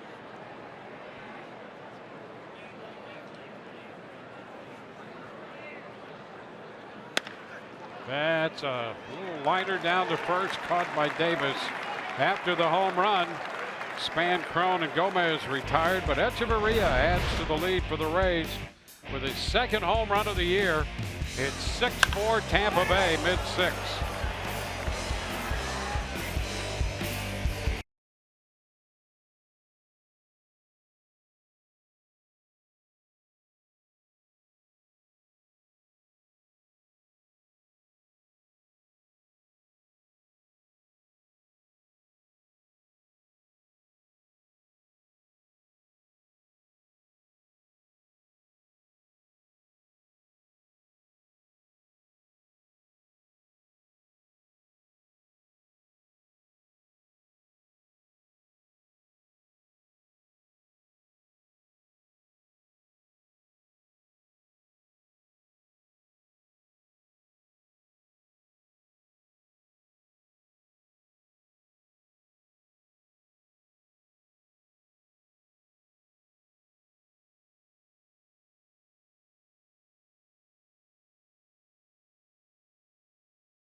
Rays lead 6-4 in the bottom of the 6th inning here in Baltimore. Well, Johnny Venters in to pitch for the Tampa Bay Rays, and he said today has been such an emotional day for him. He's so excited he could barely put it into words. He said physically he feels fine. His stuff is not the same as it was prior, he said, but he said he feels good. Of course, we're discussing the 3.5 Tommy Johns that he's had. And Kevin Cash said he plans to use him primarily as a lefty specialist. But what stood out to me, guys, was how much support he got on Twitter today from so many guys around the league after the news broke. There's a lot of people rooting for him and his comeback. Yeah, it's a great story, and one of those that in sport across the board, especially baseball, your heart really goes out to him. And this comeback, that first pitch is a strike, and now this one up and in. You don't want Chris Davis to get too comfy up there, and so it's a 1-1 count. Nothing wrong with that at all. That'll help set up that breaking ball too, and his career numbers. There it is. But yeah, I mean, you kind of saw that coming. You know, a guy that's, like I said, the perseverance to stick with it this long. 3.5 Tommy Johns. 4 times they had to go inside that elbow. Ground ball left side, scooped up over there. Robertson's throw right there. The only man on the left side of the infield, and Daniel Robertson took care of that. So they get Davis with Valencia, the right-handed hitter, coming up. And that's going to be it for Venters. But boy, what a big step forward for the 33-year-old lefty. Back after essentially 3.5 Tommy John surgeries, and now he'll depart. So Venters, who last worked in 2012, will get some high fives as he comes back into the dugout. Spent spring training with the Rays, and now a call to the bullpen brought to you by the Florida Lottery.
6-4 Rays lead. They called upon Johnny Venters to get the out of Chris Davis to begin the bottom of the 6th. So he has that appearance back in the big leagues under his belt now. And the Rays turn to the right-hander, Matt Andriese. Well, Michelle was all over it because that is a true lefty specialist. Come in to face the big lefty, get him out, your night is over. And Danny Valencia, first pitch from Andriese is a ball.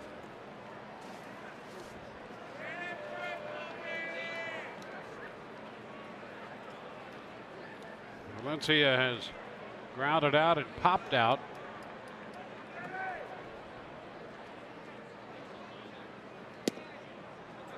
And that breaks in for a strike. 1-1.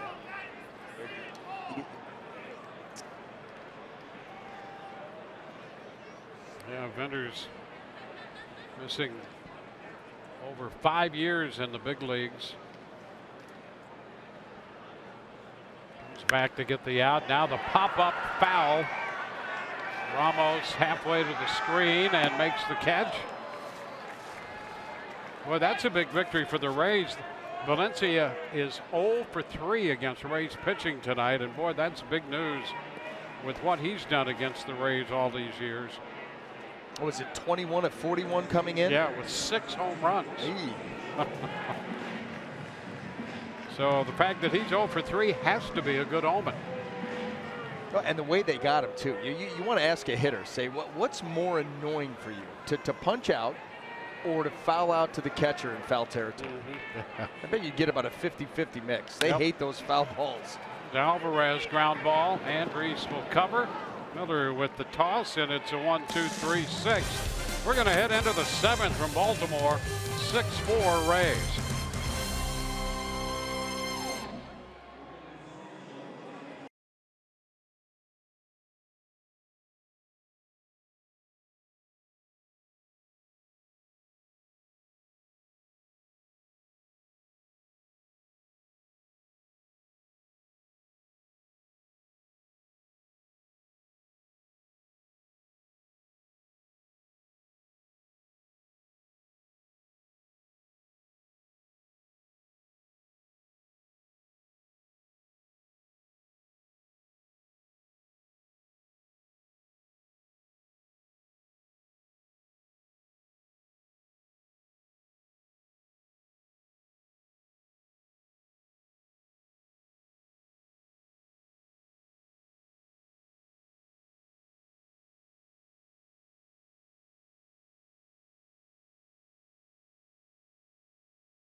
All right, fellas, thank you very much. We go to the 7th inning, and the Rays will see the hard-throwing left-hander Tanner Scott as we peek into the dugout. And another look there at Johnny Venters back in the big leagues after more than 5 years absent. And you wonder what's going through his mind right now. I mean, certainly when the phone rings and you get up and get warming up, you're not thinking of anything but doing a job. Now reflecting on getting back out there. Brad Miller facing the lefty. Strike one. Sure, those emotions are running pretty thick. Yeah, they have to be. I'm telling you, to go through what he's gone through. A swing and a miss. And when he showed up in spring training, I did a little reading to catch up on him, and I think it was when they went up to check his elbow for the third Tommy John, and they told him that he was going to have it, his wife went with him, and she cried. And you could certainly understand that. I mean, oh my goodness, what it takes to get here and then to go through all of that. And when you get the news on the third one, you have to be thinking this is it. It's the end of the road. Absolutely. And now Miller out in front. Boy, you got to be ready for mid-90s from this guy, and anything else that you get, you can be excused if you're out. 89-mile-an-hour slider. We saw the fastball 97, 98, and then that on top of it. Goodness. That's just an impossible pitch to hit. So one away, and now Daniel Robertson in against the young left-hander. That's 97 low.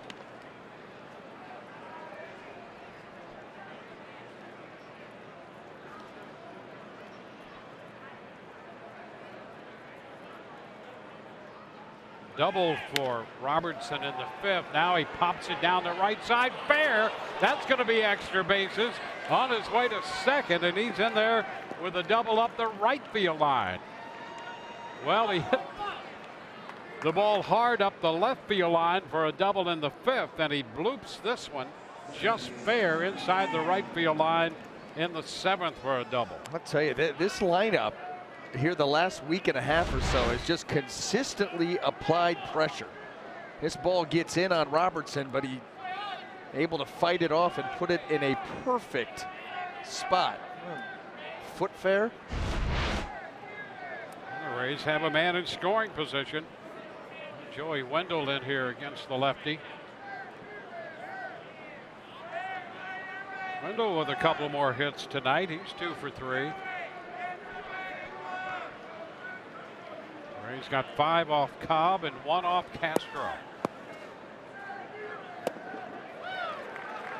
Strike one.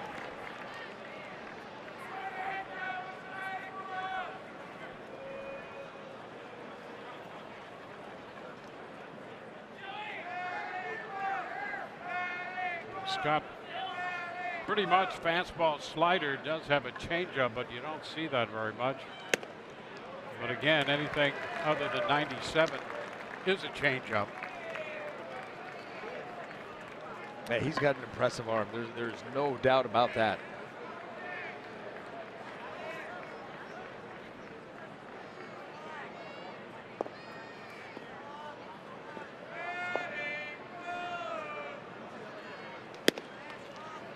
Put away, and that's an easy 97.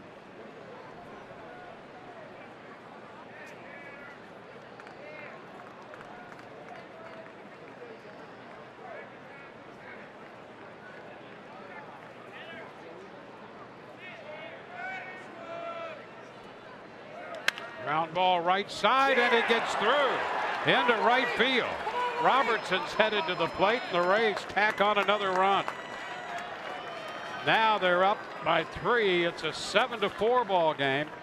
Wendell drives in the run against the lefty, and that ball stayed down on Davis, who took a swipe at it with that first baseman's mitt. Yeah, watch where this ball comes down, right, the last bounce, and it's able to sneak underneath the glove as you see Davis sprawled out.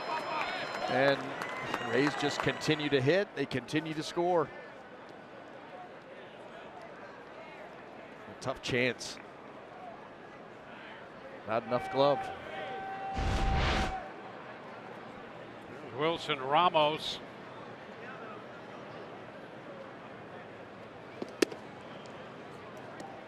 Some ball high. Well, the Rays coming off an 8-run performance Sunday. They scored 10 on Saturday and 8 on Friday. They have 7 runs in this game.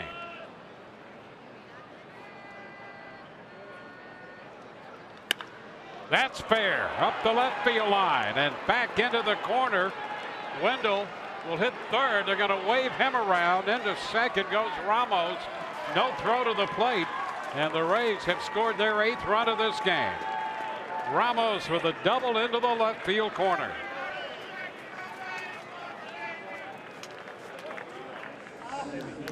Boy, every mistake made tonight by Baltimore pitching, capitalization by the Rays offense. And how about this? 4th straight ball game of at least 8 runs for this offense. Yep. And a big hit by Ramos. The Rays now 5 of 11 with men in scoring position in this game. That's really been the story of this run that they've been on. They're getting the hits when it counts. Alex Smith fouls it back. Pretty good cut at that fastball up.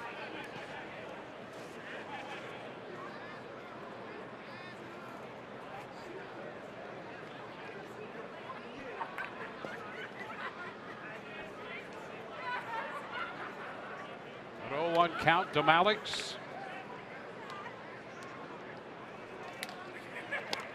He cues this one back. 0-2. Araujo, the right-hander Pedro Araujo, loosening in the bullpen. I'm going to go with the big A. Not touching that one. And a swing and a foul tip strikeout. Alex Smith, second strikeout of the inning.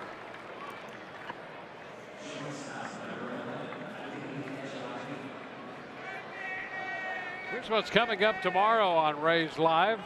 Pre-game shows presented by your Gulf Coast Honda dealers. Chris Archer on the mound. We'll hear from him. Orestes will break down Joey Wendell's early season success. Well, he does a lot of things right. He's been impressive. He was impressing that ball right around the feet of Echeverria. Wendell impressed Kevin Cash almost from day one in spring training. And Cash sang his praises all spring, and boy, we've seen why once the regular season has started. So we'll hear more about Wendell on the pregame tomorrow.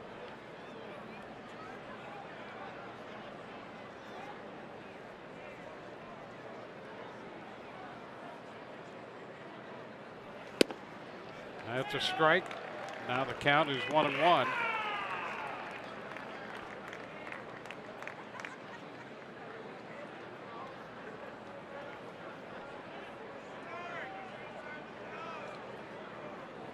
Ramos on second, 2 gone.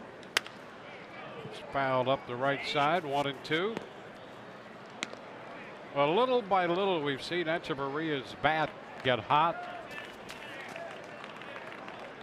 Started collecting a lot of base hits. Now the extra base hits are coming. Home run tonight. His second home run of the year.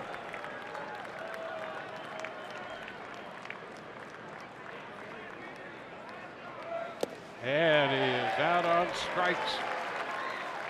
So the Rays retired, but they come up with 2 runs in the 7th and a built-in 8-4 lead.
hassle of boat ownership.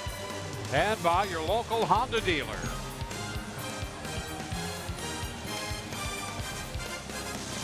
Bottom of the 7th inning in Baltimore.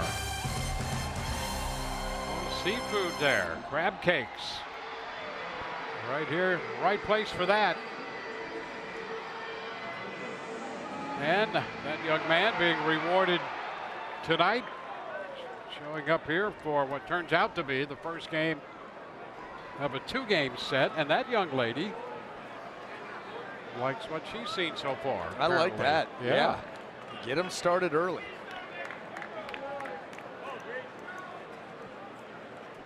Well, we go to the Baltimore 7th. Anthony Santander leads it off. And the pitch is a strike. Santander originally in the Cleveland Indians organization and was a Rule 5 pick last year, but was injured. Spent a lot of time on the disabled list. And so coming back this year off the list, he still had that time, as we mentioned earlier tonight, 44 days he had to be active on the big league roster. Otherwise, they had to offer him back to Cleveland, and they'd take him in a minute. He has some nice talent. Row up in the bullpen for the Rays, as you can see.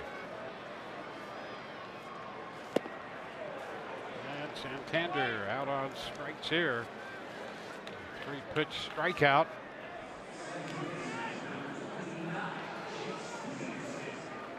Well, fans, let's help kids play ball May 6th when the Rays host the Blue Jays. Bring new or used baseball or softball equipment for our equipment drive, and you'll receive a ticket voucher to come back to a game in the future. For more info, visit raysbaseball.com/playball. A good cause and a Rays game in the future for that one.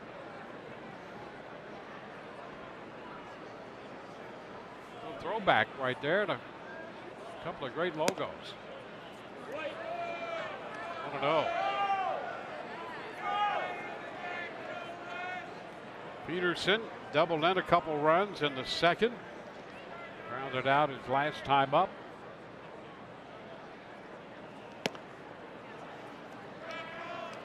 Two balls, no strikes. Faria worked 4 1/3. Kittredge came on for 2/3. Venters a third, and now Matt Andriese.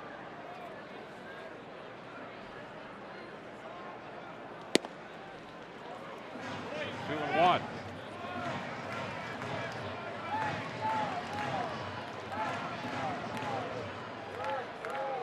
That last worked 4 days ago on the 21st, 2 innings. No runs against Minnesota. And he takes care of Peterson. I'll tell you what, a couple of nifty changeups by Andriese, both to Santander and Peterson. Get the first 2 strikeouts. That pitch, that's always been a big one for him. He throws it with really good arm speed, sells it very well, and you see that dip at the end. Got a lot of finish tonight. He's come in tonight, and he looks like the old Matt Andriese. It's been a little bit of a struggle for him to get to where he needs to be. A foul ball there by Mancini. But it's interesting how you'll see a guy come right in, and that's the guy you've seen when he has a nice little successful run. And so far, he's been that tonight. Yeah, good life on the pitches, good finish, especially on the changeup. Well, for this to work for the Rays this year, everybody is going to have to chip in. It's going to have to be the entire active 25-man roster, and then the guys that are in reserve that end up coming up, a guy like Johnny Venters. Everybody's going to have to chip in for this Rays season to work out. He did go. Yes, he did. Mancini out on strikes. Andriese strikes out the side here in the 7th. We go to the 8th. 8-4 Rays.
Bonefish Grill play of the game, and it is the return of Johnny Venters.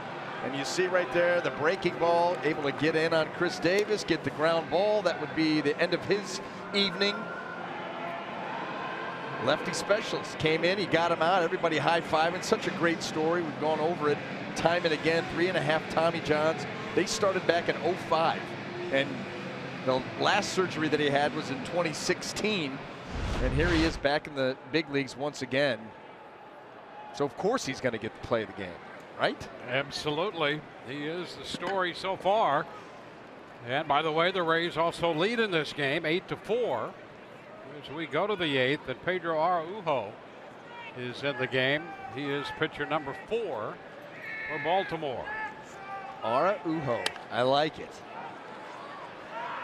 Pitch is popped up back at third. Valencia back there and makes the catch.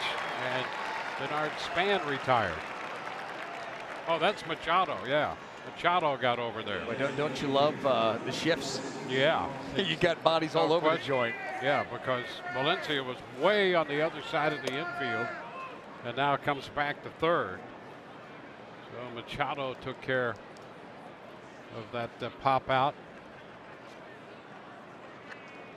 So the shortstop made that play. You know, you instinctively want to put 5 down there for the third baseman. Oh, here's a drive off the bat of Crone, but high and not overly deep. And Crone is out number 2. That bat. I thought the same thing you did, but if you could hear that bat crack, it looked good. And Crone's been hitting a lot of home runs here recently. He got a pitch. Boy, good swing on it. And listen to the bat. Yeah.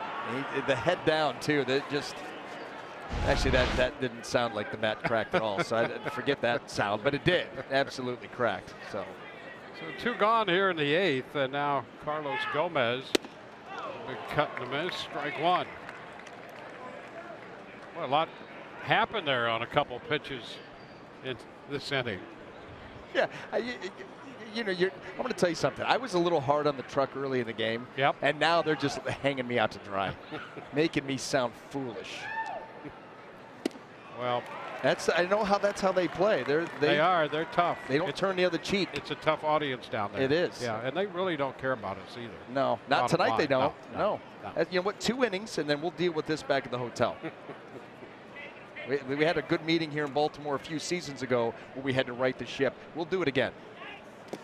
The ball, it's 1-2. We're not even allowed to go back in there anymore.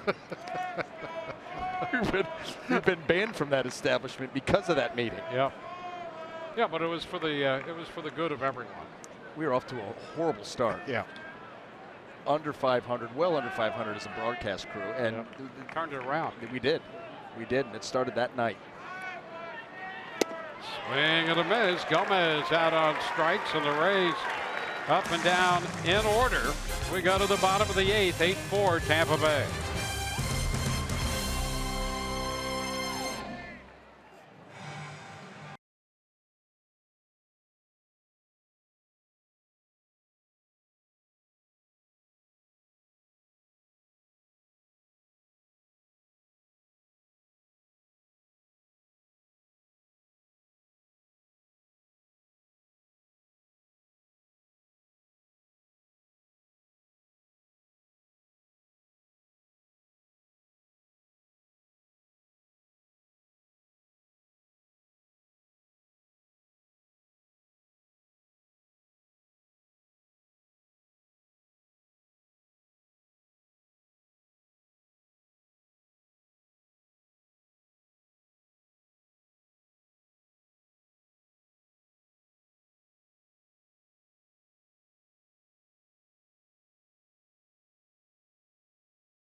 brave the weather a little bit here with the Rays leading 8-2. You know, some players tap the plate twice and then tap their left cleat, their right cleat, and then the plate again before they tap a single downer up the line. That's a lot.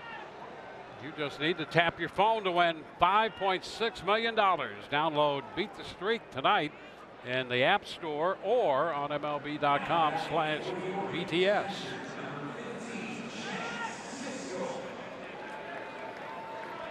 Bottom of the 8th. Be careful. The lights can be tricky. Chance Cisco is going to lead off here for Baltimore. Matt Andrees just off striking out the side in the 7th. Throws a first pitch strike here in the 8th.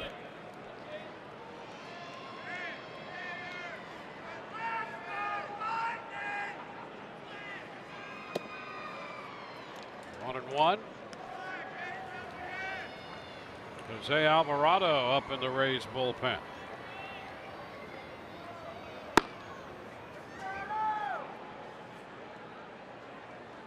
Big cut and a miss. 1 and 2.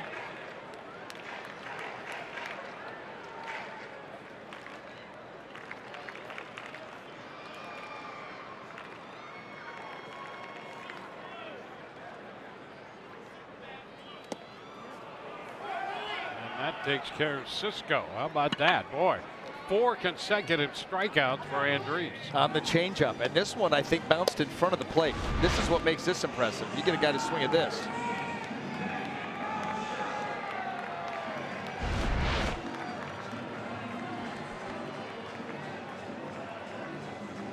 One away in the 8th. Now Machado.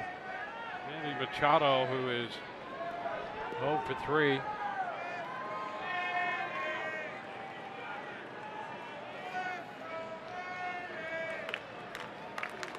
Couple of ground ball outs to shortstop after a fly ball to center tonight. Machado looks at strike 1. The AARP take on today. Well, see Manny Machado, American League leading the team in hits and runs batted in. Well, Machado tops that list into center. And Malik Smith started to charge that one with great effort and then decided he'd better stop because he got to his spot quicker than he thought and made the catch. Those can be difficult. Yeah. The line drives right at you as a center fielder especially. Can be a tricky read. There he is, comes in, up.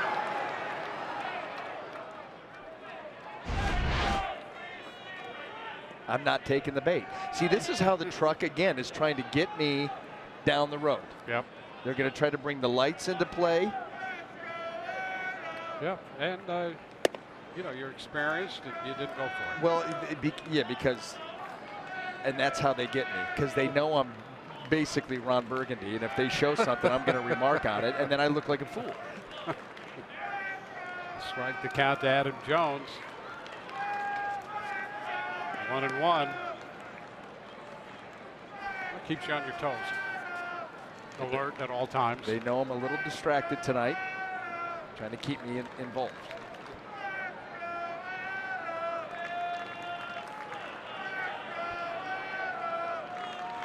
Jones opened the scoring for Baltimore with a double back in the first and shoots this one into left. That's got some carry. One hop to the wall. Span will go back to second with the throw, but Jones will beat it in. Picking up his second double of the night, his 8th of the year. That's the first hit for Baltimore since the Cisco home run in the 5th. And before that, you have to go back to the 2nd when they scored 2 runs on a walk and 2 hits. Well, this offense has been, well, quite frankly, offensive here at the beginning part of the season. Good pitch, or a good pitch to hit right there for Adam Jones. But Dwayne, when you talk about the hits, you look at their start here in 2018, last in Major League Baseball in average, on base, tied for the lowest runs per game. It's been a struggle all around outside of Manny Machado. There's Chris Davis. It's down around his feet. 1-0. Take a look at combination here. 3.17 runs a game. And as you mentioned, average on base, last, slugging way down. Strikeout rate, not good. Chase, you look at their swings on pitches outside the zone. That has been that's been the killer. And you know that is the Rays' idea here as a pitching staff coming in. Let's come in, let's get strike one, be aggressive in getting strike one, and then that's it. That's it. Now we're going to expand from there because these guys will follow us off the plate, up, down, in or out.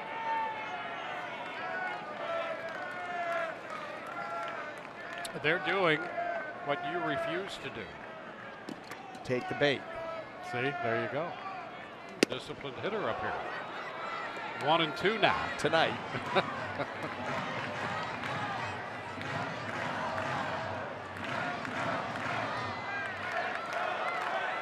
Jones at second. We're in the bottom of the 8th.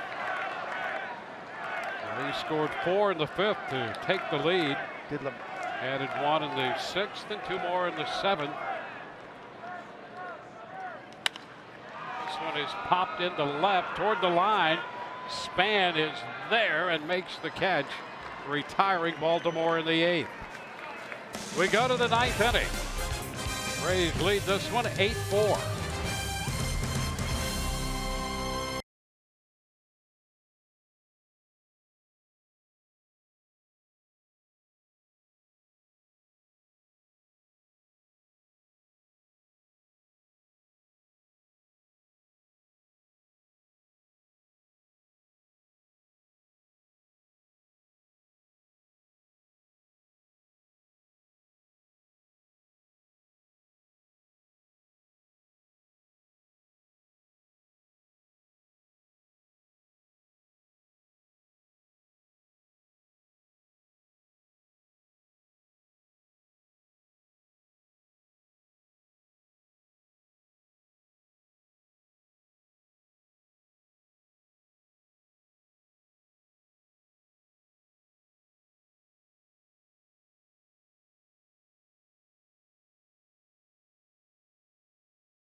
Into the 9th inning this summer, the World Cup coming to Fox and FS1. Every match live and over 300 hours of coverage. The world's biggest sporting event, the World Cup, beginning June 14th on Fox and FS1.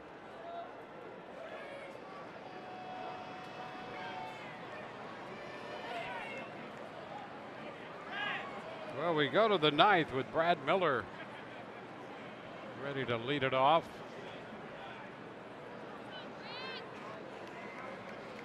Pedro Araújo on the mound. He's out of the Dominican. Originally signed by the Cubs, and he's another Rule 5 pick by the Orioles. So here's a young man. They're going to need to keep him. High fly ball back into right.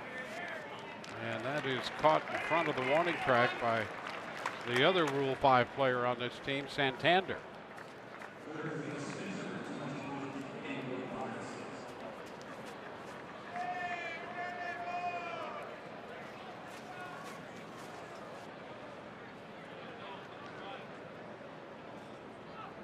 Now Daniel Robertson. A couple of extra base hits for Robertson tonight. The evening turning out better than it started. He was hit on the back of the left hand by a pitch in the first. Since then has hit a fly ball to center and has back-to-back doubles and 2 runs scored. One up the left field line and one up the right field line. The double department. Well, he's been another really nice story here for the Rays. His emergence, increase in playing time, and making it count.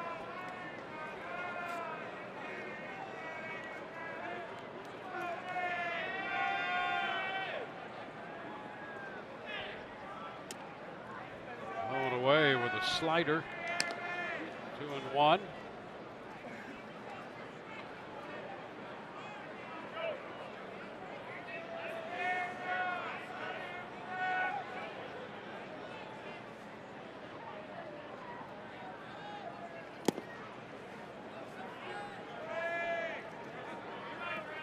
Three and one.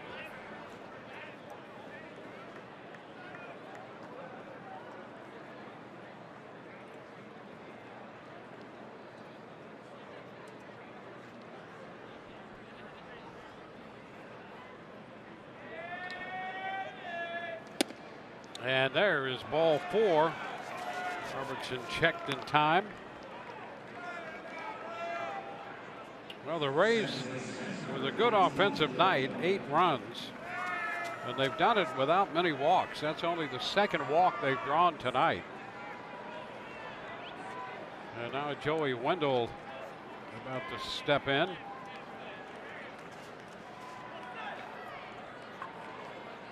Rays with a couple walks and 14 hits.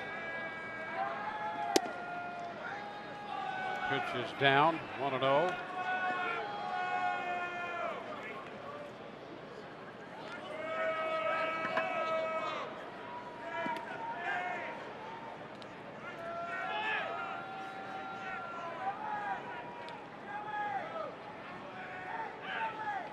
Runner takes off and the pitch is foul, 1-1. Robertson taking advantage of some inattention by the pitcher over there. And the Rays had him going, with Wendell fouling that pitch away.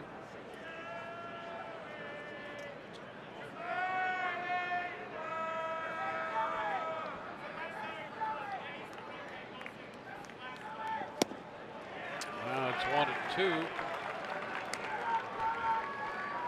Another slider there. You can see Wendell pull off that pitch. It broke down.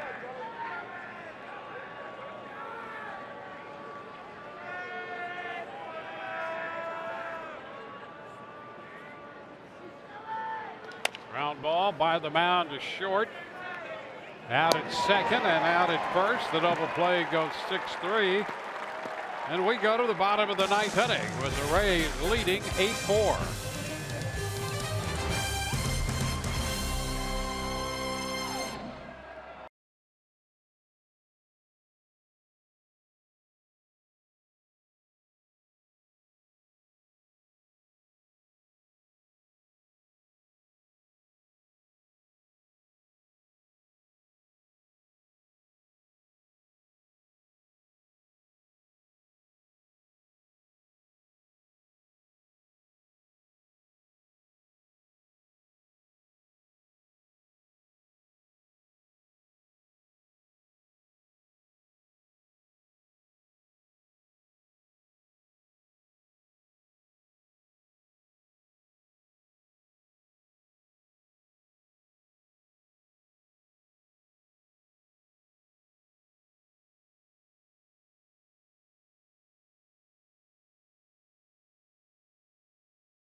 On to the bottom of the ninth inning we go on a night when the Rays have come up with 14 hits, 8 runs, lead 8-4.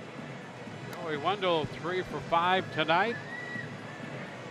Miller has a couple of runs batted in. Crone has 2. Wendell with the 2. Ramos 1. Echeverria 1 on a home run. And as we go to the bottom of the ninth, it will be Jose Alvarado on the pitch. Pitcher number 5 for the Rays, and an encouraging outing from Matt Andriese. 2 2/3 of 1 hit, shutout baseball, 4 strikeouts. And now appearance number 12 for Alvarado.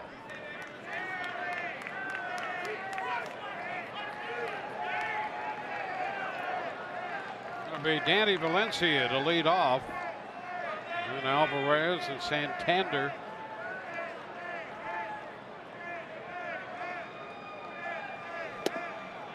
Alvarado's pitch is down.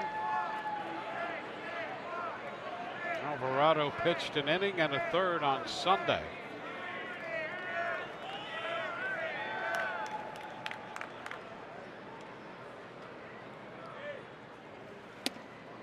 Did he go? He did. It's 1-1. Quick decisions. Top end velocity, force quick decisions. Trying to get it started, and he did go too far. Alvarado had one of the best fastballs in the game.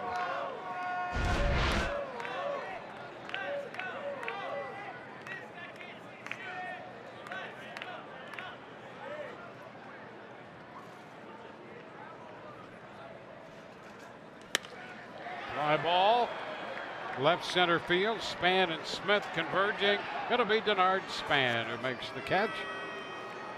That's the first out in the ninth. So they squared that one away, and Span grabbed it. Now Pedro Alvarado.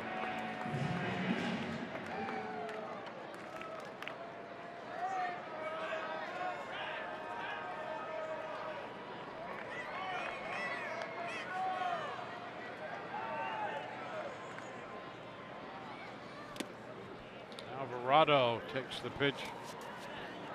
1 ball, no strikes. Dwayne, your key eye. Yep.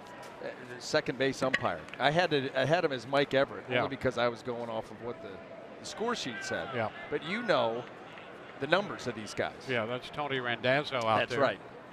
And here the alignment was off. I thought that only happened at the Trop, but apparently Well, that's Randazzo. they got us here. Yeah. Yeah, that's for sure. Yeah. And I did see Mike Everett at first base, and he was the crew chief conferring with the grounds crew. Yes, that's right. Earlier, That's with right. the rain back in the 3rd and 4th inning. Big meetings. Yeah. 1 ball and 2 strikes. He was asking for the iPod report, limited to just the phone, and we got through it. Yep. Yeah, I mean, it was, what, about a 15-minute shower. Came down heavy for 4 or 5 minutes. So. And a little tap foul, 1 and 2.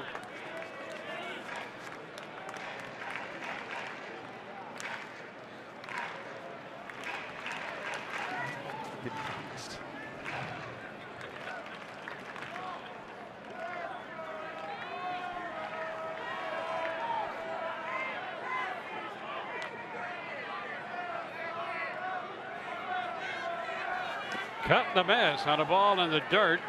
Ramos down to first, and hey, a little fancy footwork over there by Miller coming across the bag. He has experience from around second base. I mean, playing really? second and short. He just made that play, no problem. And Wilson Ramos had plenty of time, but Yeah. watch him. Well, you're not going to be able to watch him. You're going to see right there, and then you see the tap, and with his the rolling of the ankles and all Yeah, that stuff. be careful. Be careful. But look at Ramos. He's going to flip one right over the top.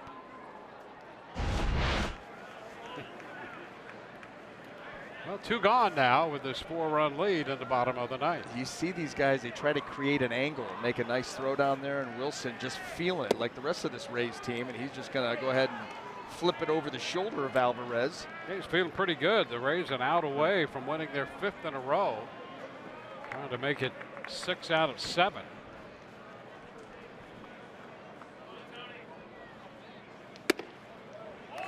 There's 2-0. There it is. No angle. I'm just going to throw it down there with a little arm side run and force Brad Miller to make a nice play.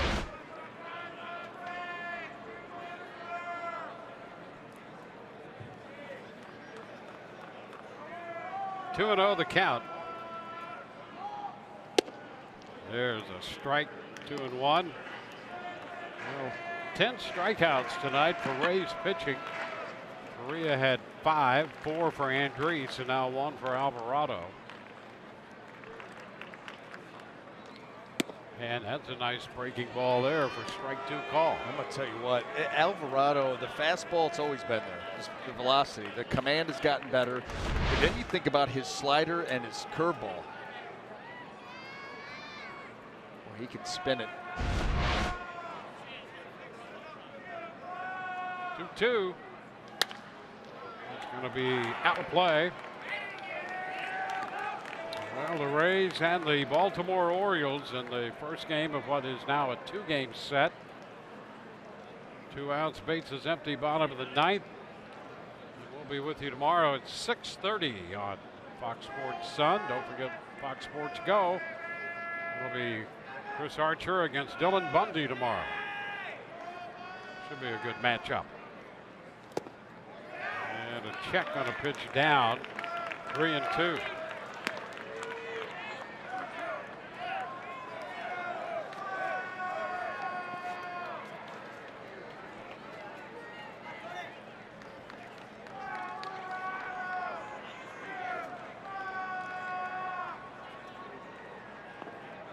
Now the 3-2 on its way. And a tap to the right side, handled by Wendell. And the Rays win this one, a 3-up, 3-down 9th inning for Alvarado. And the Rays win this one 8-4. Kittredge will get credit for the win. Cobb the loss. And the Rays and the Orioles took 2 hours and 56 minutes to play it. We'll see you tomorrow, 6:30 on Fox Sports Sun. For Brian Anderson and Michelle Margot, Dwayne Stats, great to have you with us. Hope you've enjoyed the telecast. See you tomorrow for Game 2.